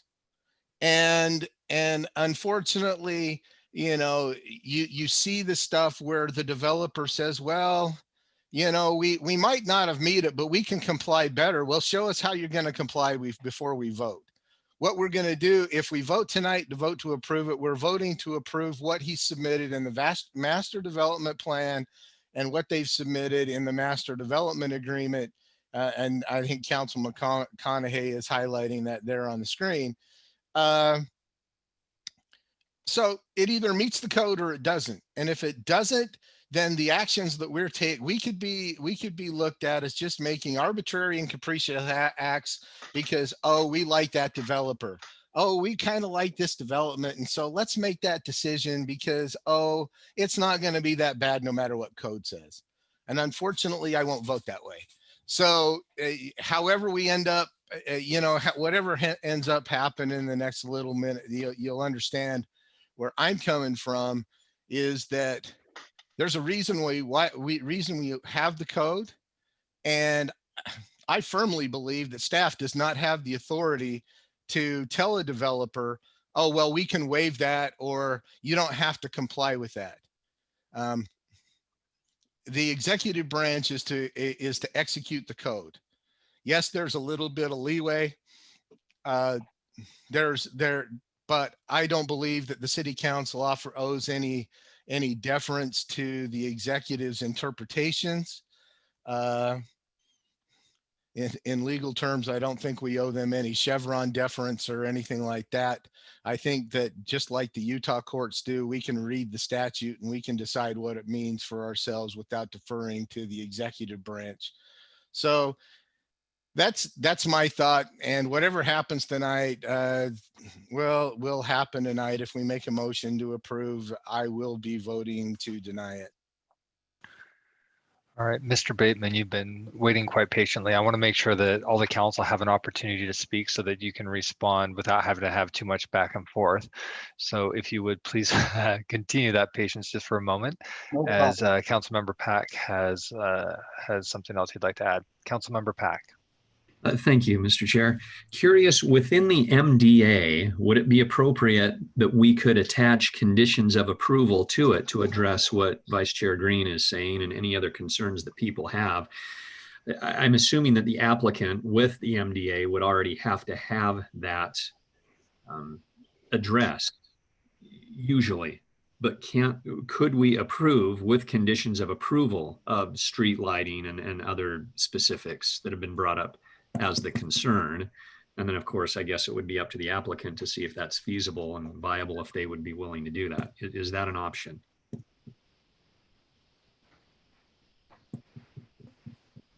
I'm wondering who would be best to respond to that. Would that be Scott, Duncan, Rob? Yeah, I would think Mr. Wall or probably Mr. Wall. The development agreement can contain whatever provisions the council and the applicant ultimately agree on together. To the extent that the applicant is taking the position that the requirements that or the issues that have been and are being discussed are clear or aren't clear in the code, whether you put them in the development agreement or not and approve it, at the end of the day, the question is whether or not the applicant's going to comply and decides that no, they weren't, we didn't agree with those, and therefore we're going to challenge it. But sure, we can put anything that you want and the applicant agree. There's a limit. If the code is very clear that something can't happen, you simply can't agree through a developer to ignore it. But that's really the question. Does the code say on given issues? So that's how I'd answer that question. I have a few more comments, but not directly related to that. All right. And Councilmember Jacob. Thank you. Just one more question. Can somebody, Rob or Scott or Mark, refresh my memory as to why the council is reviewing this? Because this seems like it would be, I mean, it fits the zoning and all that. So why has this come to the council and not just been a planning commission approval and be done? Good question. I'll defer to Scott and Duncan to answer that.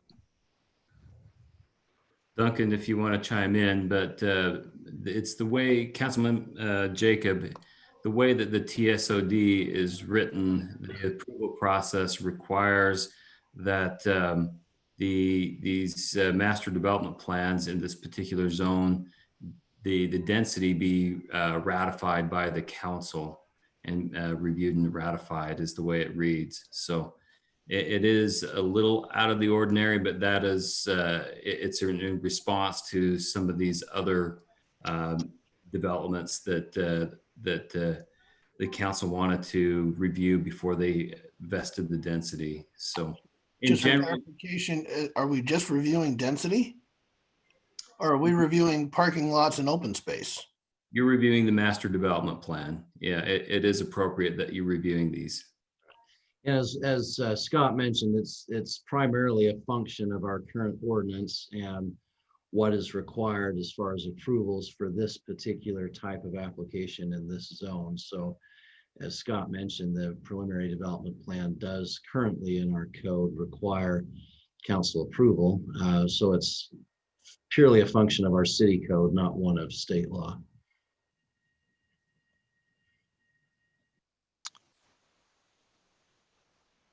All right.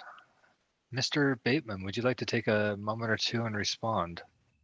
Sure, I really appreciate that. Can you hear me okay? Sure enough. Thank you. I really wish that this letter had not come to you just this evening. I worked over the weekend to get it done on Monday morning, and I sent it early Monday. And I wish I'd had some control over that, and I understand what a problem that presents, but I really wish that hadn't happened. I also wish that or I apologize anyway, if my letter came across as threatening or hostile. Sometimes as an attorney, you have to take some, really direct language, but I did not mean it for that to be the case. But the point I wanted to make is one that Councilmember Pack made a second ago.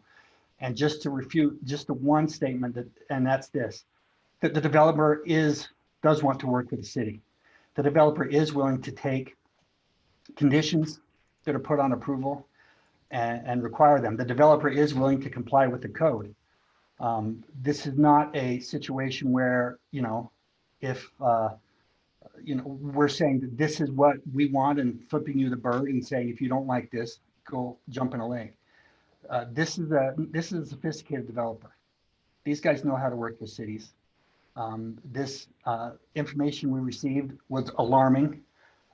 It required a response, but at the end of the day, what we'd like a yes vote with whatever conditions you want to impose.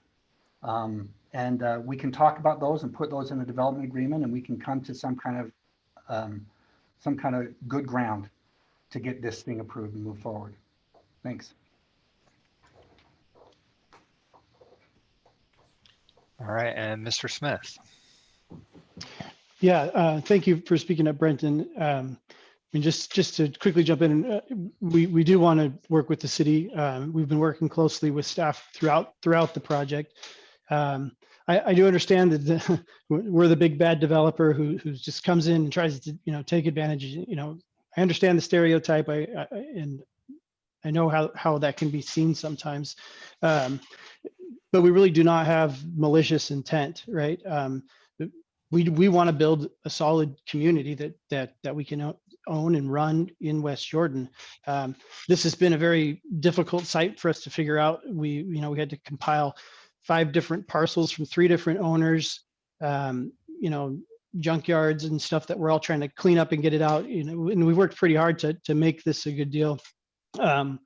Also within the slides that we have here, maybe towards the end, there are some perspective views of the buildings. I know you guys have elevations of the buildings in our submittal, but we included some perspectives to help you get a feel for what the buildings look like and how the architecture works with the buildings. And we think this is a great looking product. Speaking to streetlights, I think there's some confusion there. We are more than happy to provide streetlights in Jordan Valley Way. I thought that we did provide them. If our civil engineer has missed them, we will ensure that they're added in. Not a concern. We also want streetlights in Jordan Valley Way. So let's definitely not have that be troublesome. And we are in the TSOD and we find ourselves, very close to several employers, close to a school, close to the station, directly outside of our development on 3400. We have a bus stop. I think that the light rail station and the bus stop will actually drive people to want to live in our community. People that use those facilities will want to live there because of that access. And that's not everybody. Some people will have cars and we get that. But parking the development at about 1.5 per unit, which is where we're at, that's pretty typical. Pretty typical all around. I mean, that's often a ratio that we're looking at where we can. It's a good ratio for a multifamily development in our experience. So just wanted to share those thoughts and reinforce that we want to work with the city, and to date the city's been very good to work with. And Councilmember Green, it feels like that you feel like we have some malicious intent and that we're on the attack, but we'll work with you. All right, thank you. I'll go ahead, and if there's no other comments from the applicants, I'll turn it back over to the council for discussion and or a motion.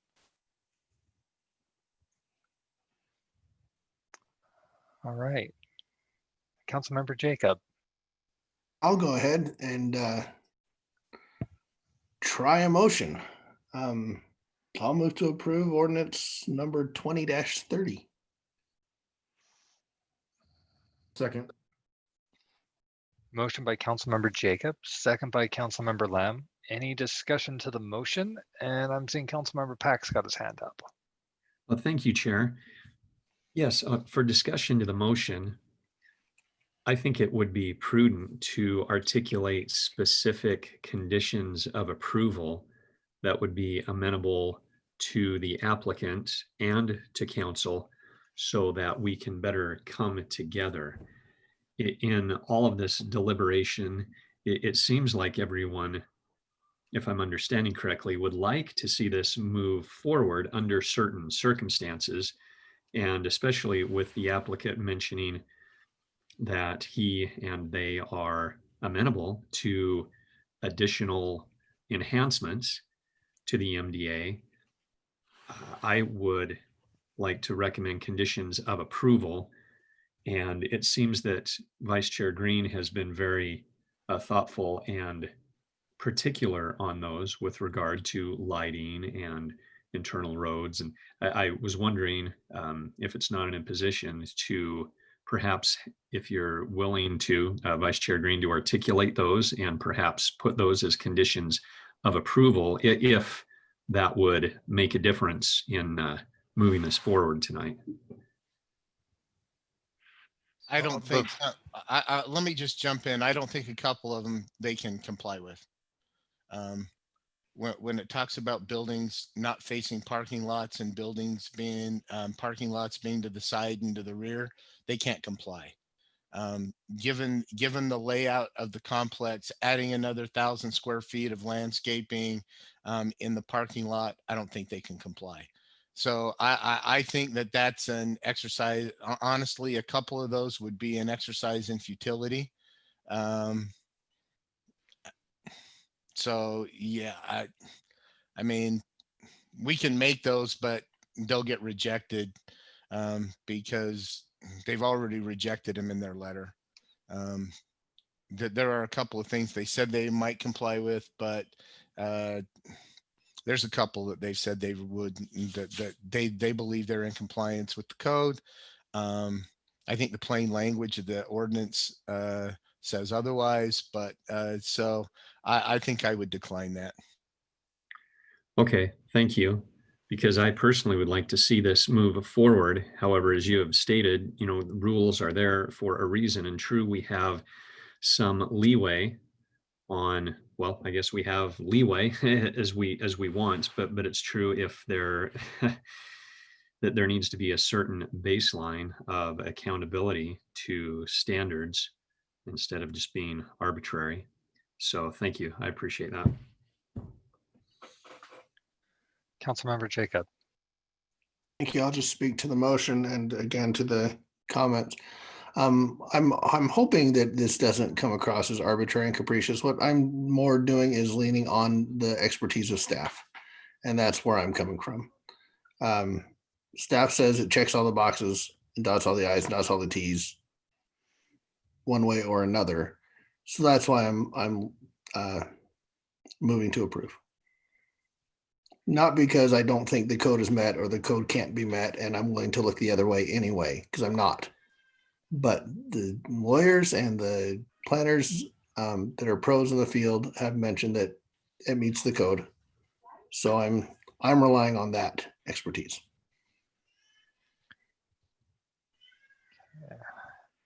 And not seeing any other hands, I will quickly speak.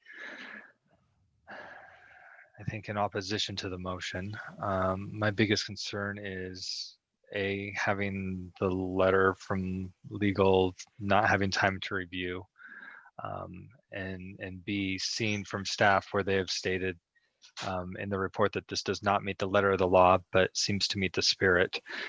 There are other places where we've not been able to say, well, it meets the spirit and that's good enough. So I feel like we need to do a little bit of fixing, and kind of as Councilmember Green was suggesting, if we need to see about other options that can be taken, perhaps something to allow for more flexibility in these overlay zones, or even if there's something that can be done with a master development agreement, although I'm not sure we want to make a habit of allowing a master development agreement to supersede code. So at this point, I will speak against. Councilmember Pack, is that your hand up again, or is that me failing to lower it?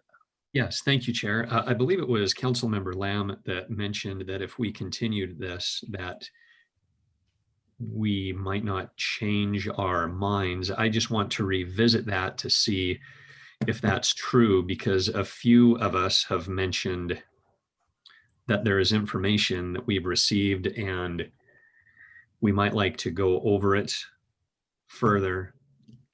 Because I know this will be a close one either way, and I see pros and cons on both sides. Thank you.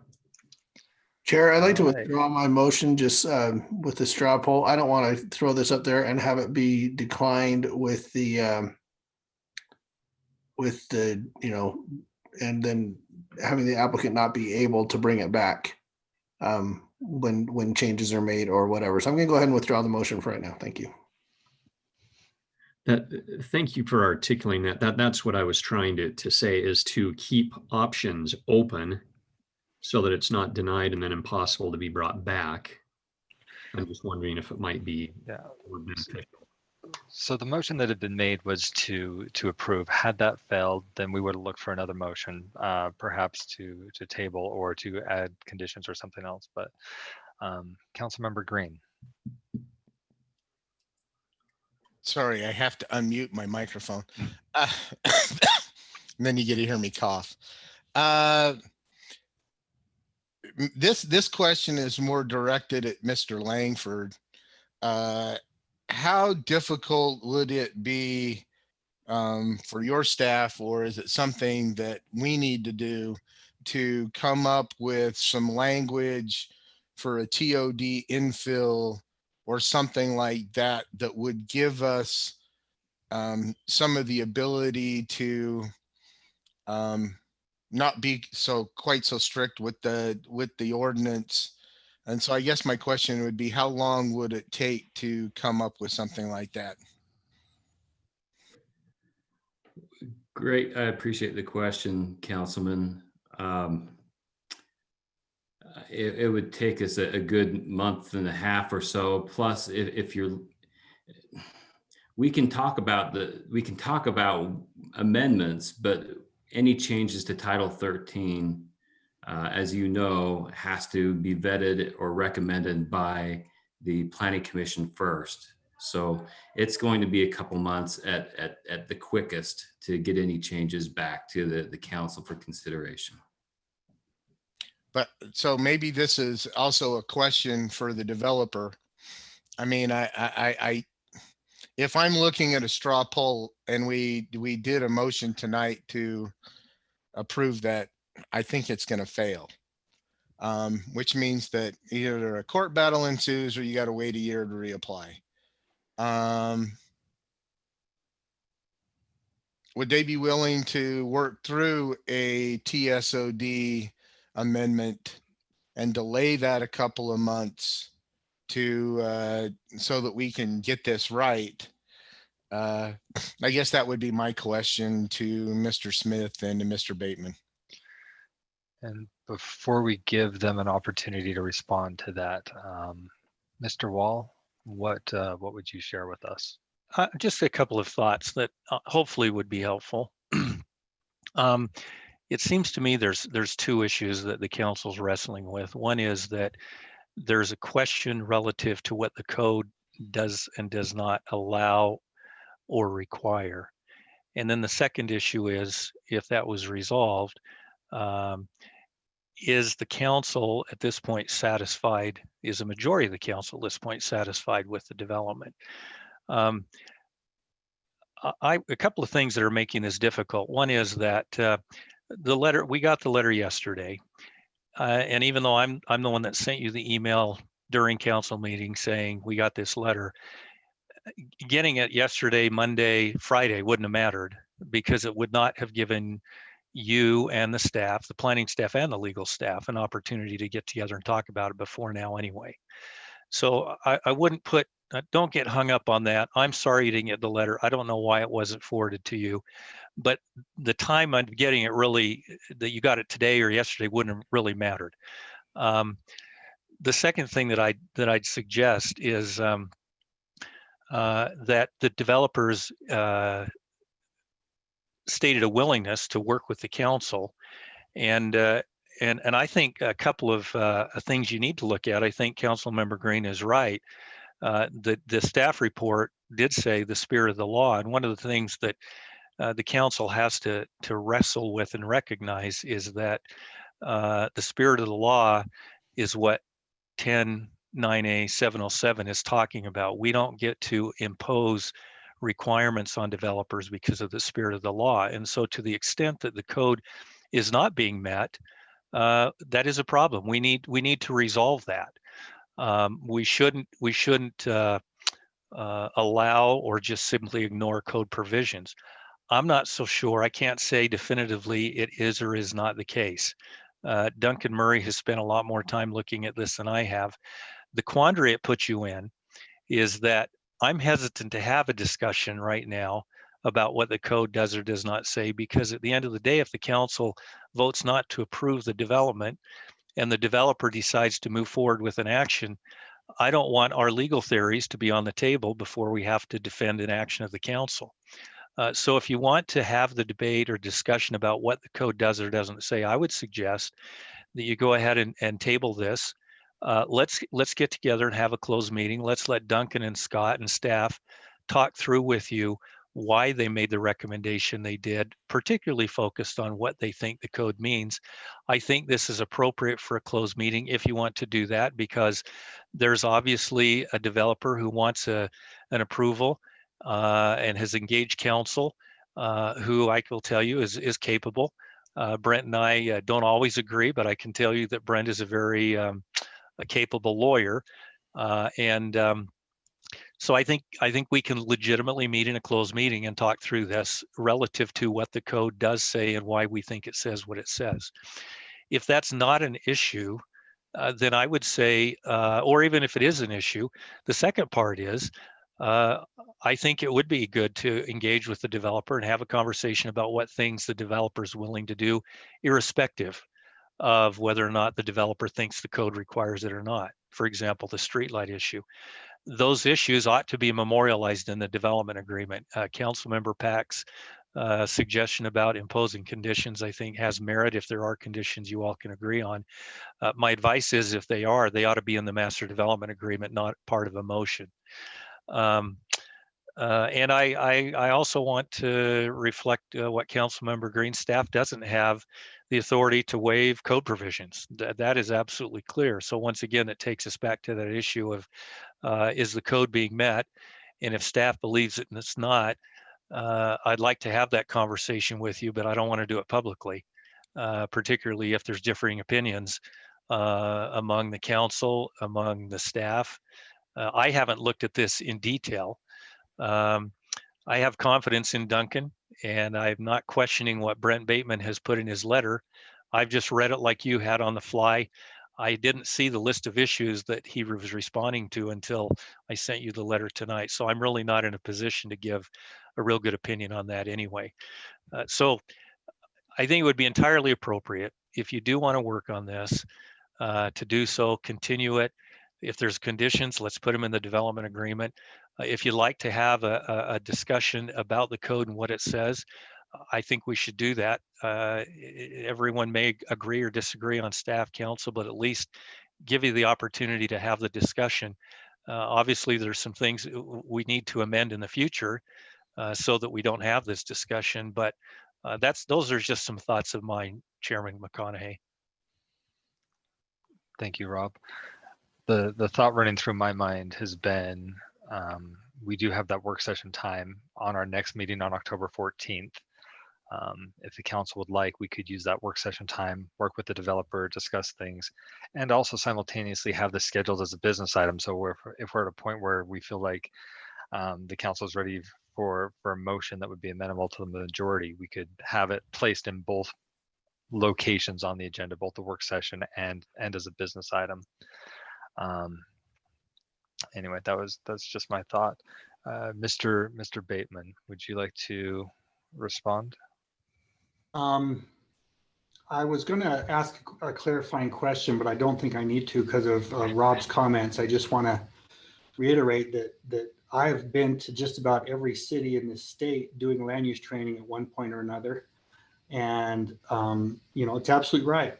You can't, you have to meet your code, and the developers have to meet your code. And we have a disagreement about whether or not that has happened. But I would be a bad attorney if I were to say we shouldn't work through those agreements. Now, having said that, I know that my client has some time limitations, and so I'll just defer to Randy to go ahead and discuss those or let you know the answer to Councilmember Green's question.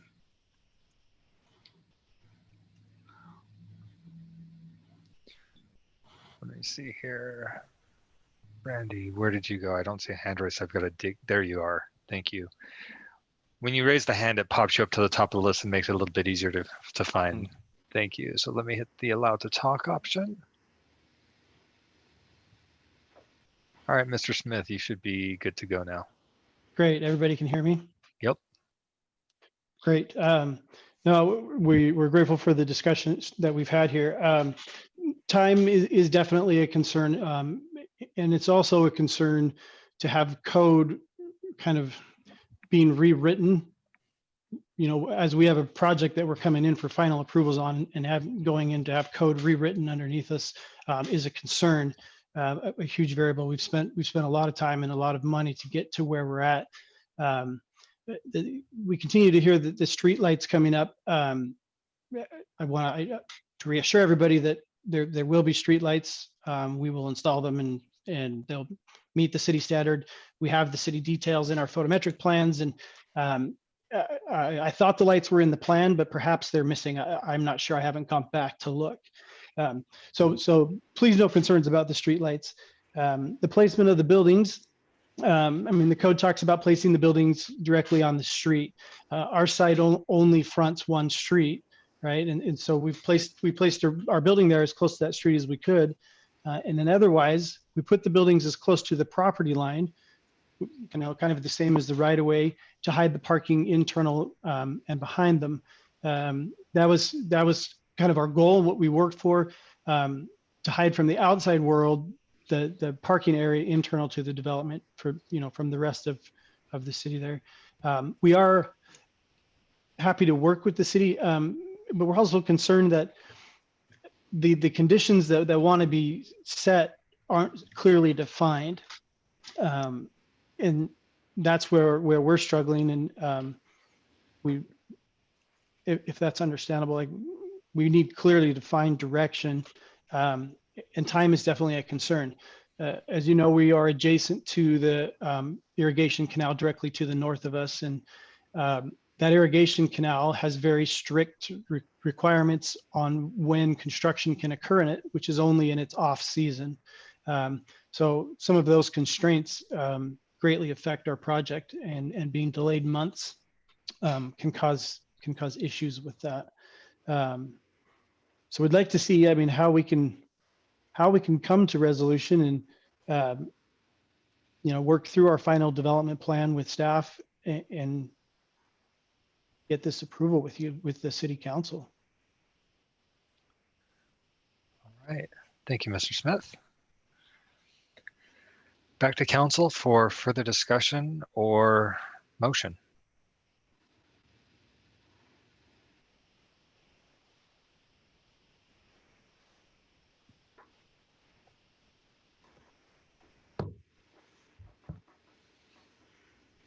Don't everybody stampede all at once.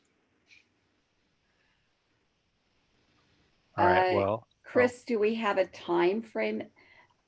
I need to read the letter. I just don't feel like my due diligence would be done if I know a letter exists and I haven't had time to read it. So there's no way I would vote yes on something I haven't seen all the material. I'm happy to make a motion of sometime in the future to readdress it, but I don't know what that date would be.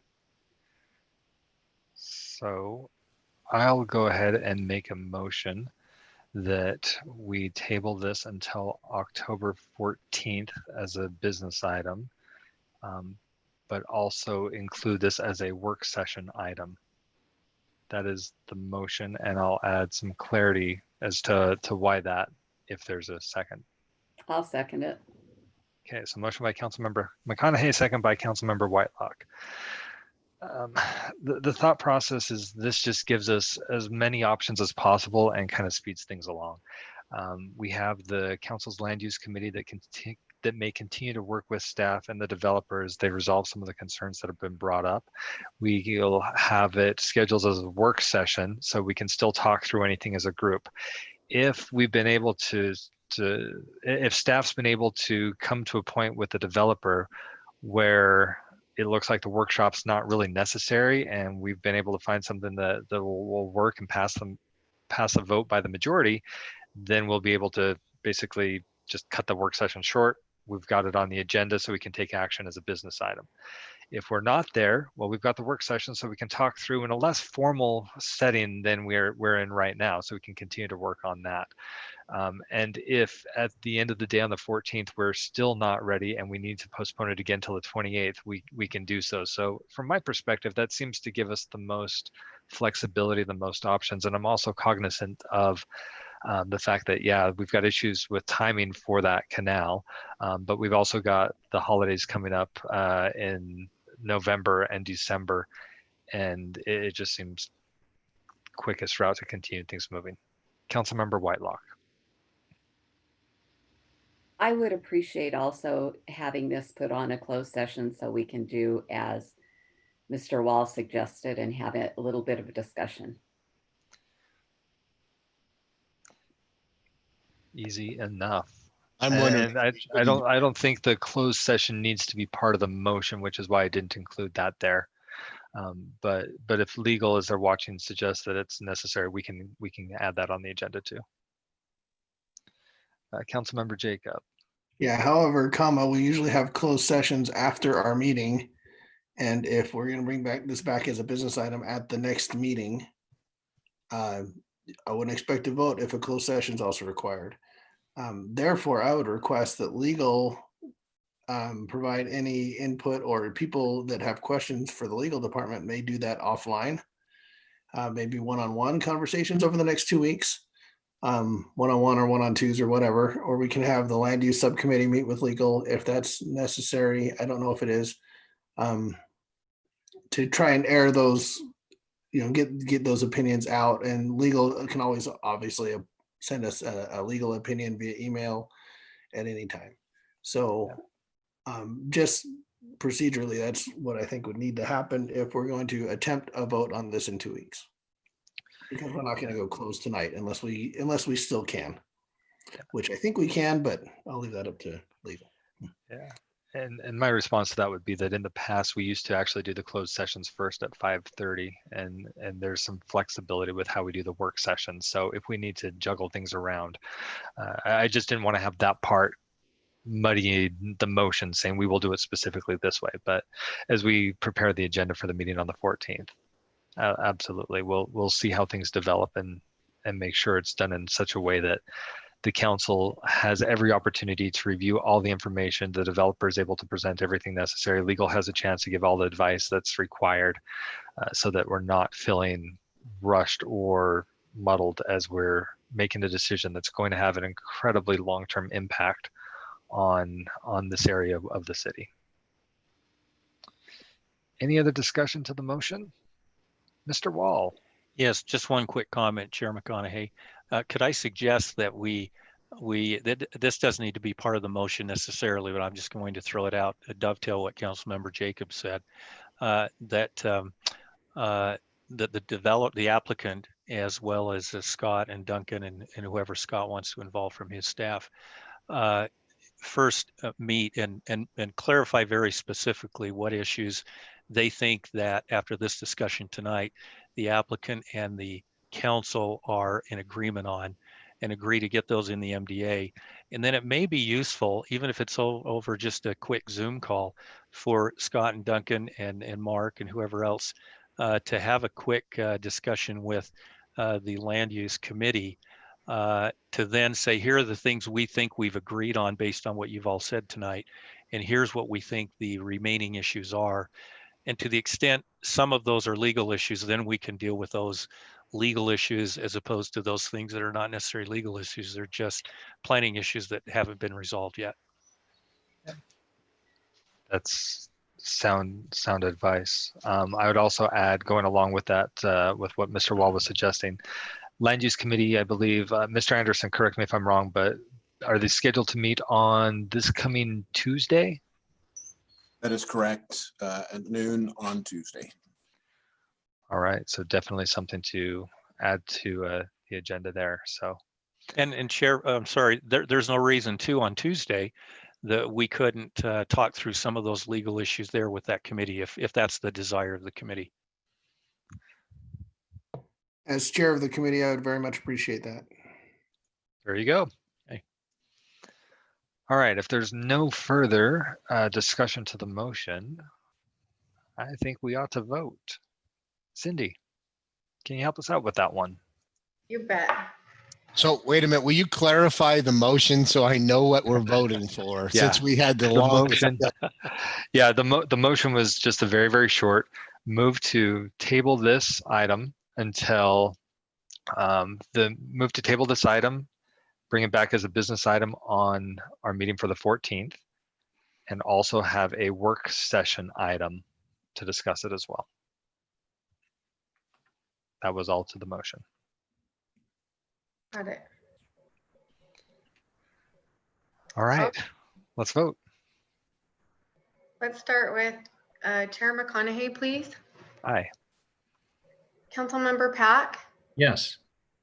Councilmember Whitelock, Yes. Councilmember Green, Yes. Councilmember Jacob, Equally, yes. Councilmember Lamb. Yes. Okay, great. That motion passes 6-0. Thank you. All right. Thank you to everyone who has put in so much time and effort on that one, and we'll be talking about that one soon. For now, we'll move on to discuss amendments to City Code for Title II, which is the executive branch committees. Mr. Anderson.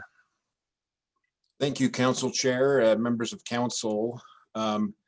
What is being proposed to you this evening is some amendments to Title II, which are the executive branch committees. And Council Chair McConaughey, if I'm able to share my screen for a moment, I have just a couple slides.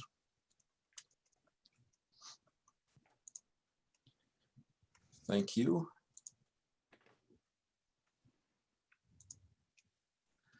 And there's no content change. This is something that Councilmember Green initiated and worked on with Mr. Murray from Legal. And if I get this to go the right way.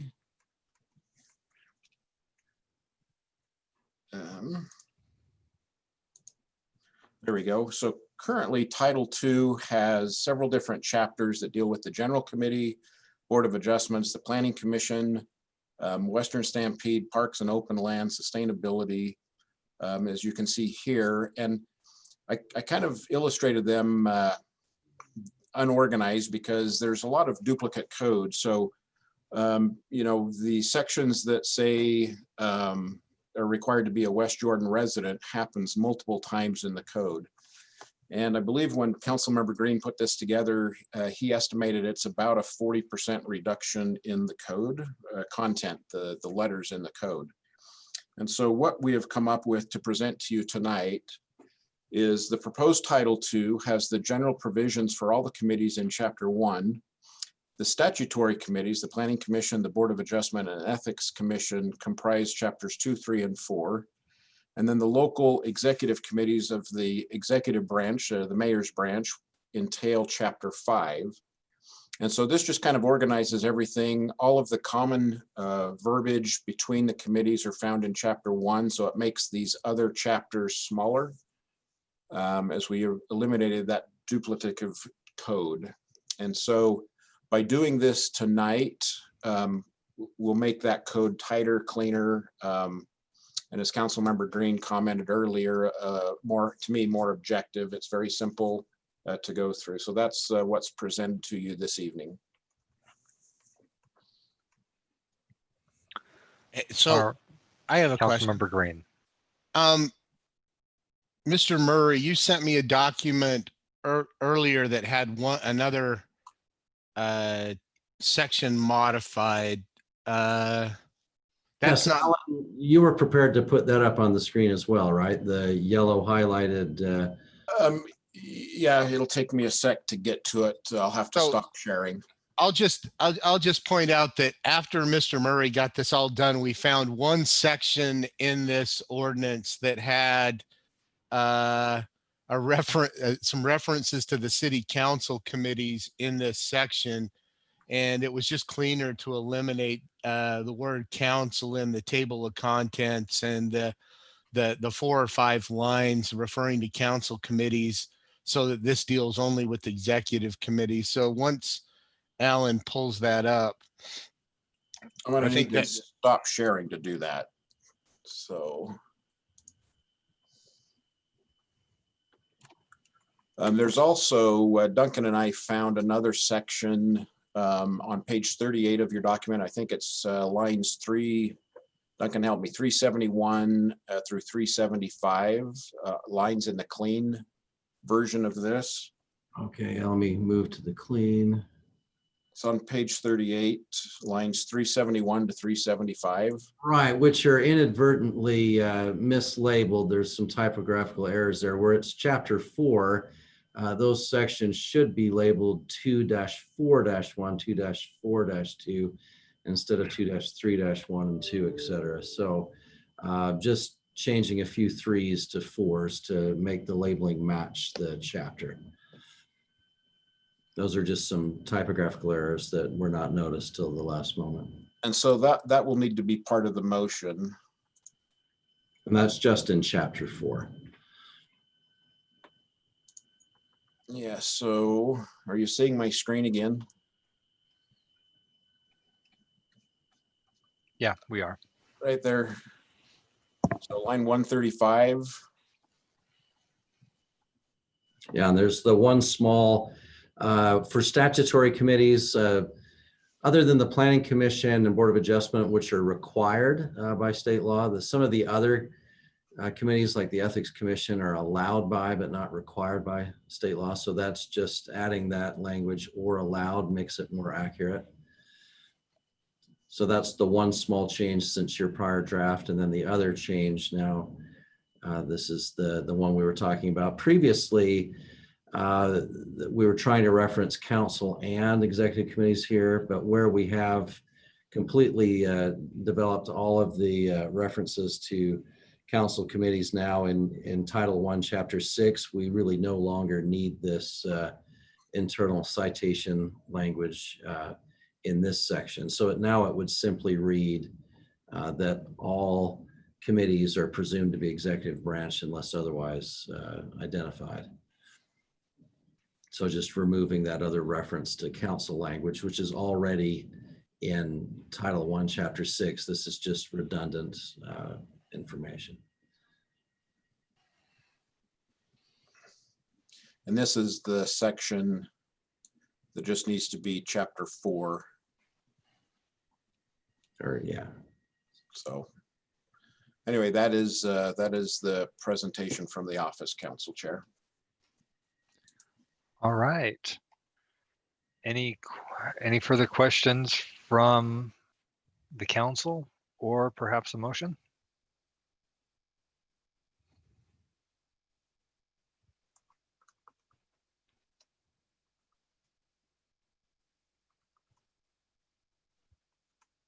Hold on, I had to get someplace where I could actually read this. I'm gonna say, surely after that intriguing presentation, there's got to be somebody that was moved to make a motion. I'm going to approve ordinance number 20-38, amending 2009 City Code Title II Executive Branch Committees. Second. All right, motion by Councilmember Green, second by Councilmember Whitelock. Any discussion to the motion? And Mr. Chair, I would assume that the motion was with the amendments as just discussed. I'm sorry. Yes, with the amendments as presented. Councilmember Whitelock, does your second still stand with that clarification? Yes. All right. So with clarification that this includes the amendments, any discussion? All right, let's vote. Cindy? Okay, thank you. Let's start with Councilmember Pack, Yes. Councilmember Whitelock, Yes. Councilmember Green, It's a good thing I turned my mute button off quickly this time, huh? Yes. Councilmember Jacob, Yes. Councilmember Lamb, Yes. and Chair McConaughey. I'll break the mold and say aye. Thank you. That motion passes 6-0. All right, thank you, Cindy. Next up, we have business item 7C, which now that we've updated Title II, now we can make the update to code to include the diversity committee. Mr. Anderson. Thank you, Council Chair and Council. If you recall back at the end of June, Council Member Jacob had proposed creating a diversity committee. There was a workshop, sample language, and what this code will do, and let me, if I may share my screen again, Council Chair McConaughey. This code will now fit in Chapter 5. If you recall, Chapter 5 is the executive committees, and it now goes to Section 11. So the diversity committee language is now much shorter. That's the entire thing, because all the common language is up in Chapter 1. So this is what was proposed and discussed. I believe you've all have received this previously. You all provided some input to Councilmember Jacob, and I will defer to Councilmember Jacob since this is kind of his work, if he has anything else he desires to add. Thank you. I don't have really anything to add. I just wanted to thank Duncan and Alan and everybody for your work on this. And for the council and being amenable to it and approving this up to this point. It's something I'm passionate about. It's something that I feel that is something that we really need to address as a city. Just being a government entity and acknowledging that there is an issue that needs to be addressed, and this is a good step in the direction of addressing it. And I hope it leads to many, many more steps down the road. So I just want to say thank you to everybody for your input and your willingness to work with me on this. And I think this is going to be a great, great thing for our city, especially for those in our city who have been traditionally underserved and underheard. So thank you. Councilmember Jacob, given what you put into this, would you like to have first shot at making a motion? Sure, thank you. I move to approve ordinance 20-33. I'll second that. Motion by Councilmember Jacob, second by Councilmember Green. Any discussion to the motion? Seeing none, Cindy, can you help us vote? You bet. Let's start with Councilmember Whitelock, please. Yes. Councilmember Green, Yes. Councilmember Jacob, Yes. Councilmember Lamb, Yes. Chair McConaughey, Aye. and Councilmember Pack. Yes. That motion passes 6-0. Thank you. All right, thank you, Cindy. Moving on, we have business item 7D, which is, I think, the 47th conversation about the moderate income housing plan. Not too much here. That's probably closer. Before I turn it over to Scott to give us some background, I'm not sure how much more background we need, but I do want to point out that goal 5 has been modified. So the goal that the state has suggested is reduce parking requirements for residential development in the TODs, which we have done. So the goal going along with that is assess the current parking requirements in the TOD as needed, and that assessment will be considered for any future parking requirements in those TODs. Scott, is there anything else you'd add?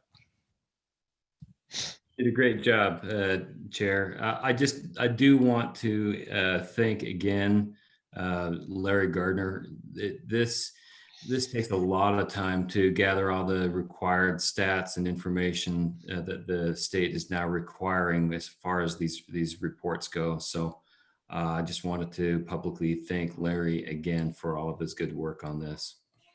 Yeah, I will echo that. When we heard this originally, we didn't have anywhere near the depth that we did this last time.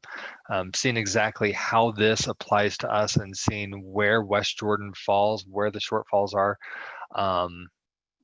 that really added a lot to at least to my understanding, and I think really helped with the conversation. So, Councilmember Green.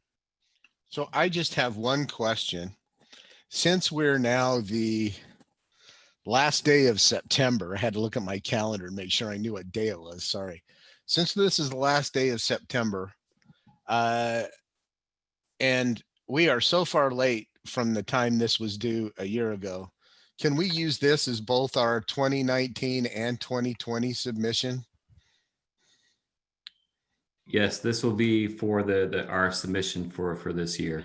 Okay. Yep. All right. So we don't have to deal with this again until like a year from now. You got it. Okay. That's what you know where I was going with that. All right. That is good. Thank you. Larry will be happy with that one too, I'm sure. Any other discussion from the council or perhaps a motion? I'll move that we approve ordinance number 20-32, amending the general plan moderate income housing element. Okay. I'll second. Motion by Councilmember Green, second by Councilmember Whitelock. Any discussion to the motion? All right. Seeing none, let's vote. Cindy. Councilmember Green, Yes. Councilmember Jacob, Yes. Councilmember Lamb, Yes. Chair McConaughey, Aye. Councilmember Pack, Yes.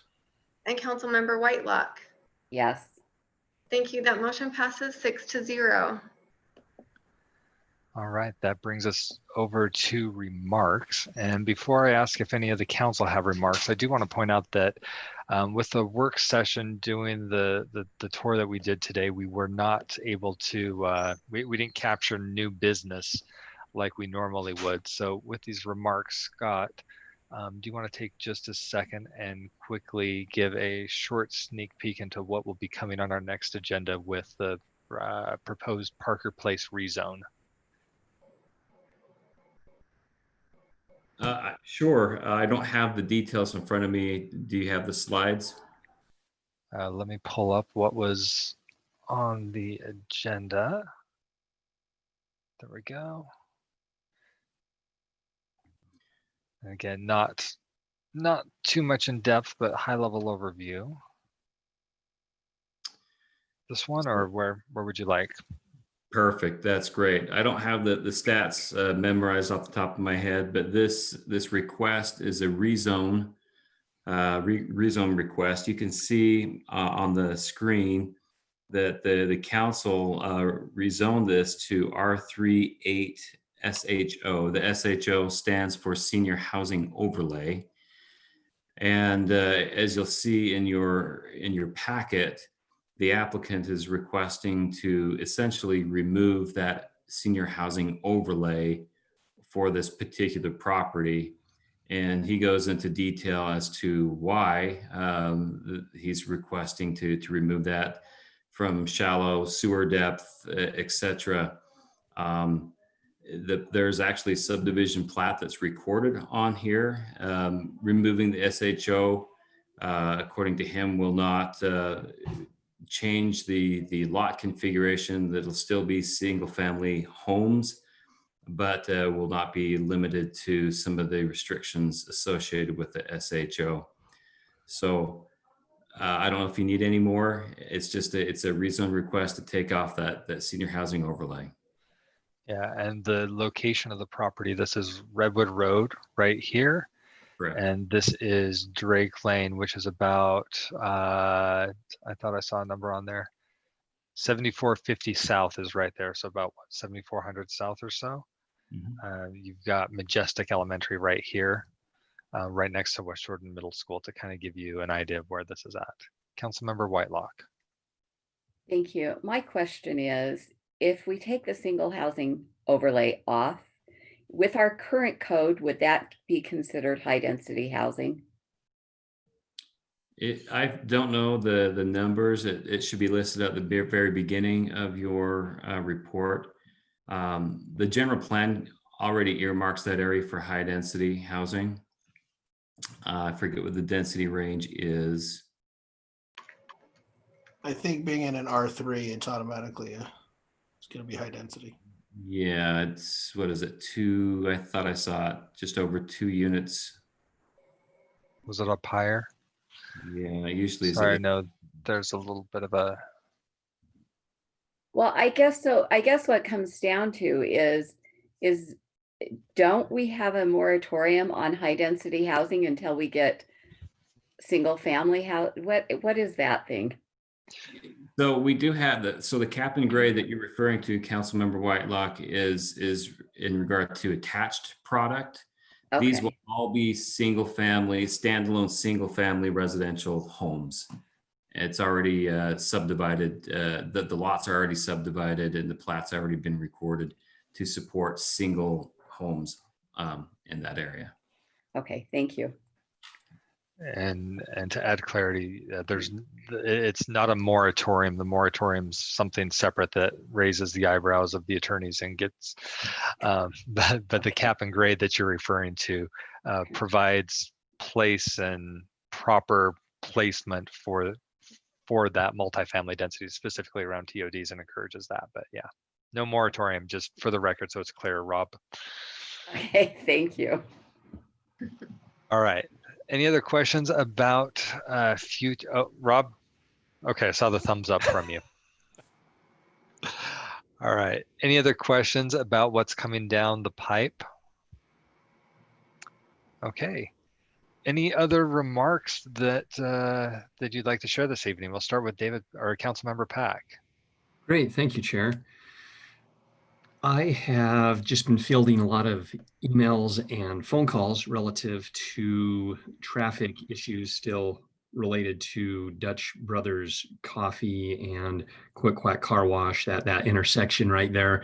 I know we had the good neighborhood meeting and Bill Baranowski was going to look into traffic calming measures, mitigating some traffic, maybe because that light, as I understand it, is a city-owned light. So I just thought that I'd let you know that that lots of phone calls and emails from residents still saying that they can't get in and out of the neighborhood too well, ingress and egress, and also concerned residents with no sidewalks. I know it's our intent to have developers put in sidewalks as development happens, but that still doesn't change the fact that students are walking to and from school, not on sidewalks. So those are the main issues that I've been contacted with.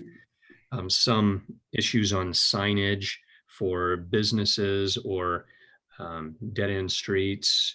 I guess some, and I'll get the exact streets so that I can forward that to Public Works to try to get some updated signage. And I guess there's a bit of a conversation that perhaps we could have regarding some zoning coming back again to tattoo establishments, and if it's actually permanent cosmetics or if it's decorative art tattoo or if it's medical tattooing. So there's been a question of home-based businesses doing permanent cosmetics that are also advertising tattooing. So I just wanted to keep everybody in the loop of some of the major conversations that I'm having with residents. And I think that that's just about it. The Healthy West Jordan Committee is still deferring meeting until we can meet in a healthy fashion. And that's about all. Thank you very much. All right, Councilmember Green and then Councilmember Whitelock.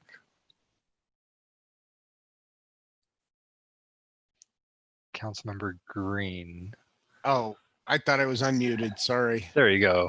Jeez, I can't even read a computer screen.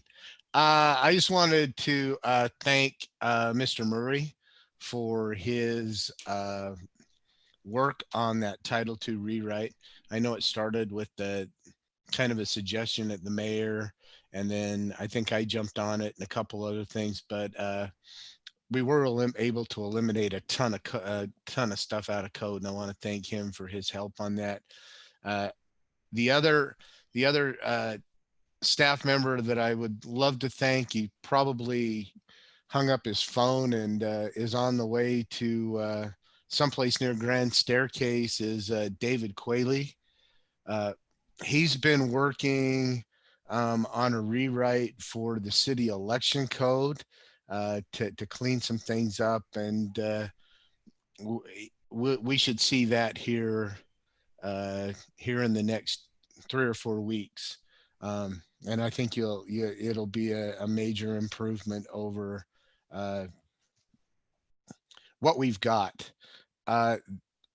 Then I would love to again, I think we all saw the email from the chief of police with the officers who helped prevent a suicide. Once again, congratulations to them, and thanks to them. And I think I'm done for the night. Thank you, Councilmember Green. Councilmember Whitelock. First, I want to thank those that arranged for us to go to the task force building. That was interesting and informative and good to know. And then I want to encourage us to work on communication.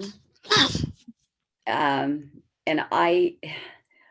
I know that actually Alexandra said one of my thoughts is that I know it might be taxing for the chair or the vice chair to call of all of us, but I think there are sometimes things come up when it would sure be nice to have a heads up before we get to the meeting. And we could have a phone tree that one person calls, and I would just appreciate it, because I feel like sometimes I hear things just happenstance, and it would be nice to get them in a more formal way. Thank you.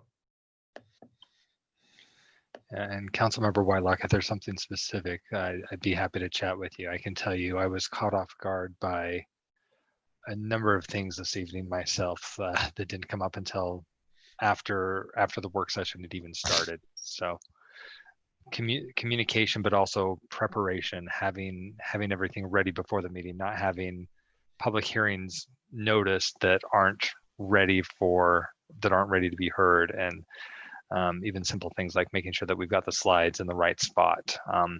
Totally agree with you there. That will be my comment for the evening. Are there any other final remarks from the council? Mayor Burton. Thank you. I just wanted to address Councilmember Pack's comments. So on the Dutch Brothers, we are making some progress there. The signal lights, they're technically not owned by us. They're owned by the county, but we pay for them.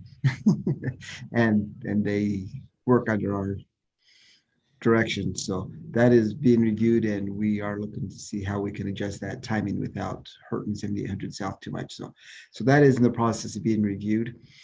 Presently, that street is being repaved as we speak. They were milling that earlier today, and it'll be repaved soon. And then there'll be some signage placed to help control the flow of traffic and a few other things there too. So we are making some few small steps that we can do quickly to get started on that as we continue to research that. On the sidewalks, there's been a couple that I've looked at and addressed, but those that you're referring to, in case there's some that I'm not aware of, please just let me know and I'll make sure that we're attended to those. Thank you. Thank you, Mayor. All right, before we move to adjourn, I do want to quickly remind folks that the City Council is able to hear your comments even outside of the citizen comment. If you'd like to reach us outside of our regular council meeting, there's a phone number where you can leave a message at any time, or you can also send an email to councilcomments@westjordan.utah.gov. Then I also want to make sure everyone does know that we do have a number of meetings coming up. So as was mentioned earlier, budget, nope, that wasn't the one, budget land audit committee is coming up, land use committee on the 12th, but I believe that was also the 6th, or maybe that's been modified. Mr. Anderson moved, yeah, he's clarifying, moved from the 12th to the 6th. And then we've got city council next on the 14th. So that's where you can find us. But until then, I would look to the council for a motion to adjourn. Move to adjourn. Second. Motion by Councilmember Whitelock, second by Councilmember Green. All in favor? Aye. Aye. Any opposed? Looking at you, Councilmember Lamb. All right, we stand adjourned. Thank you, everybody. Sorry, Chad, after last night, had to. Have a good night. And if my mom's still watching, good night, Mom. Thanks for running a great meeting, Chair. Take care, David.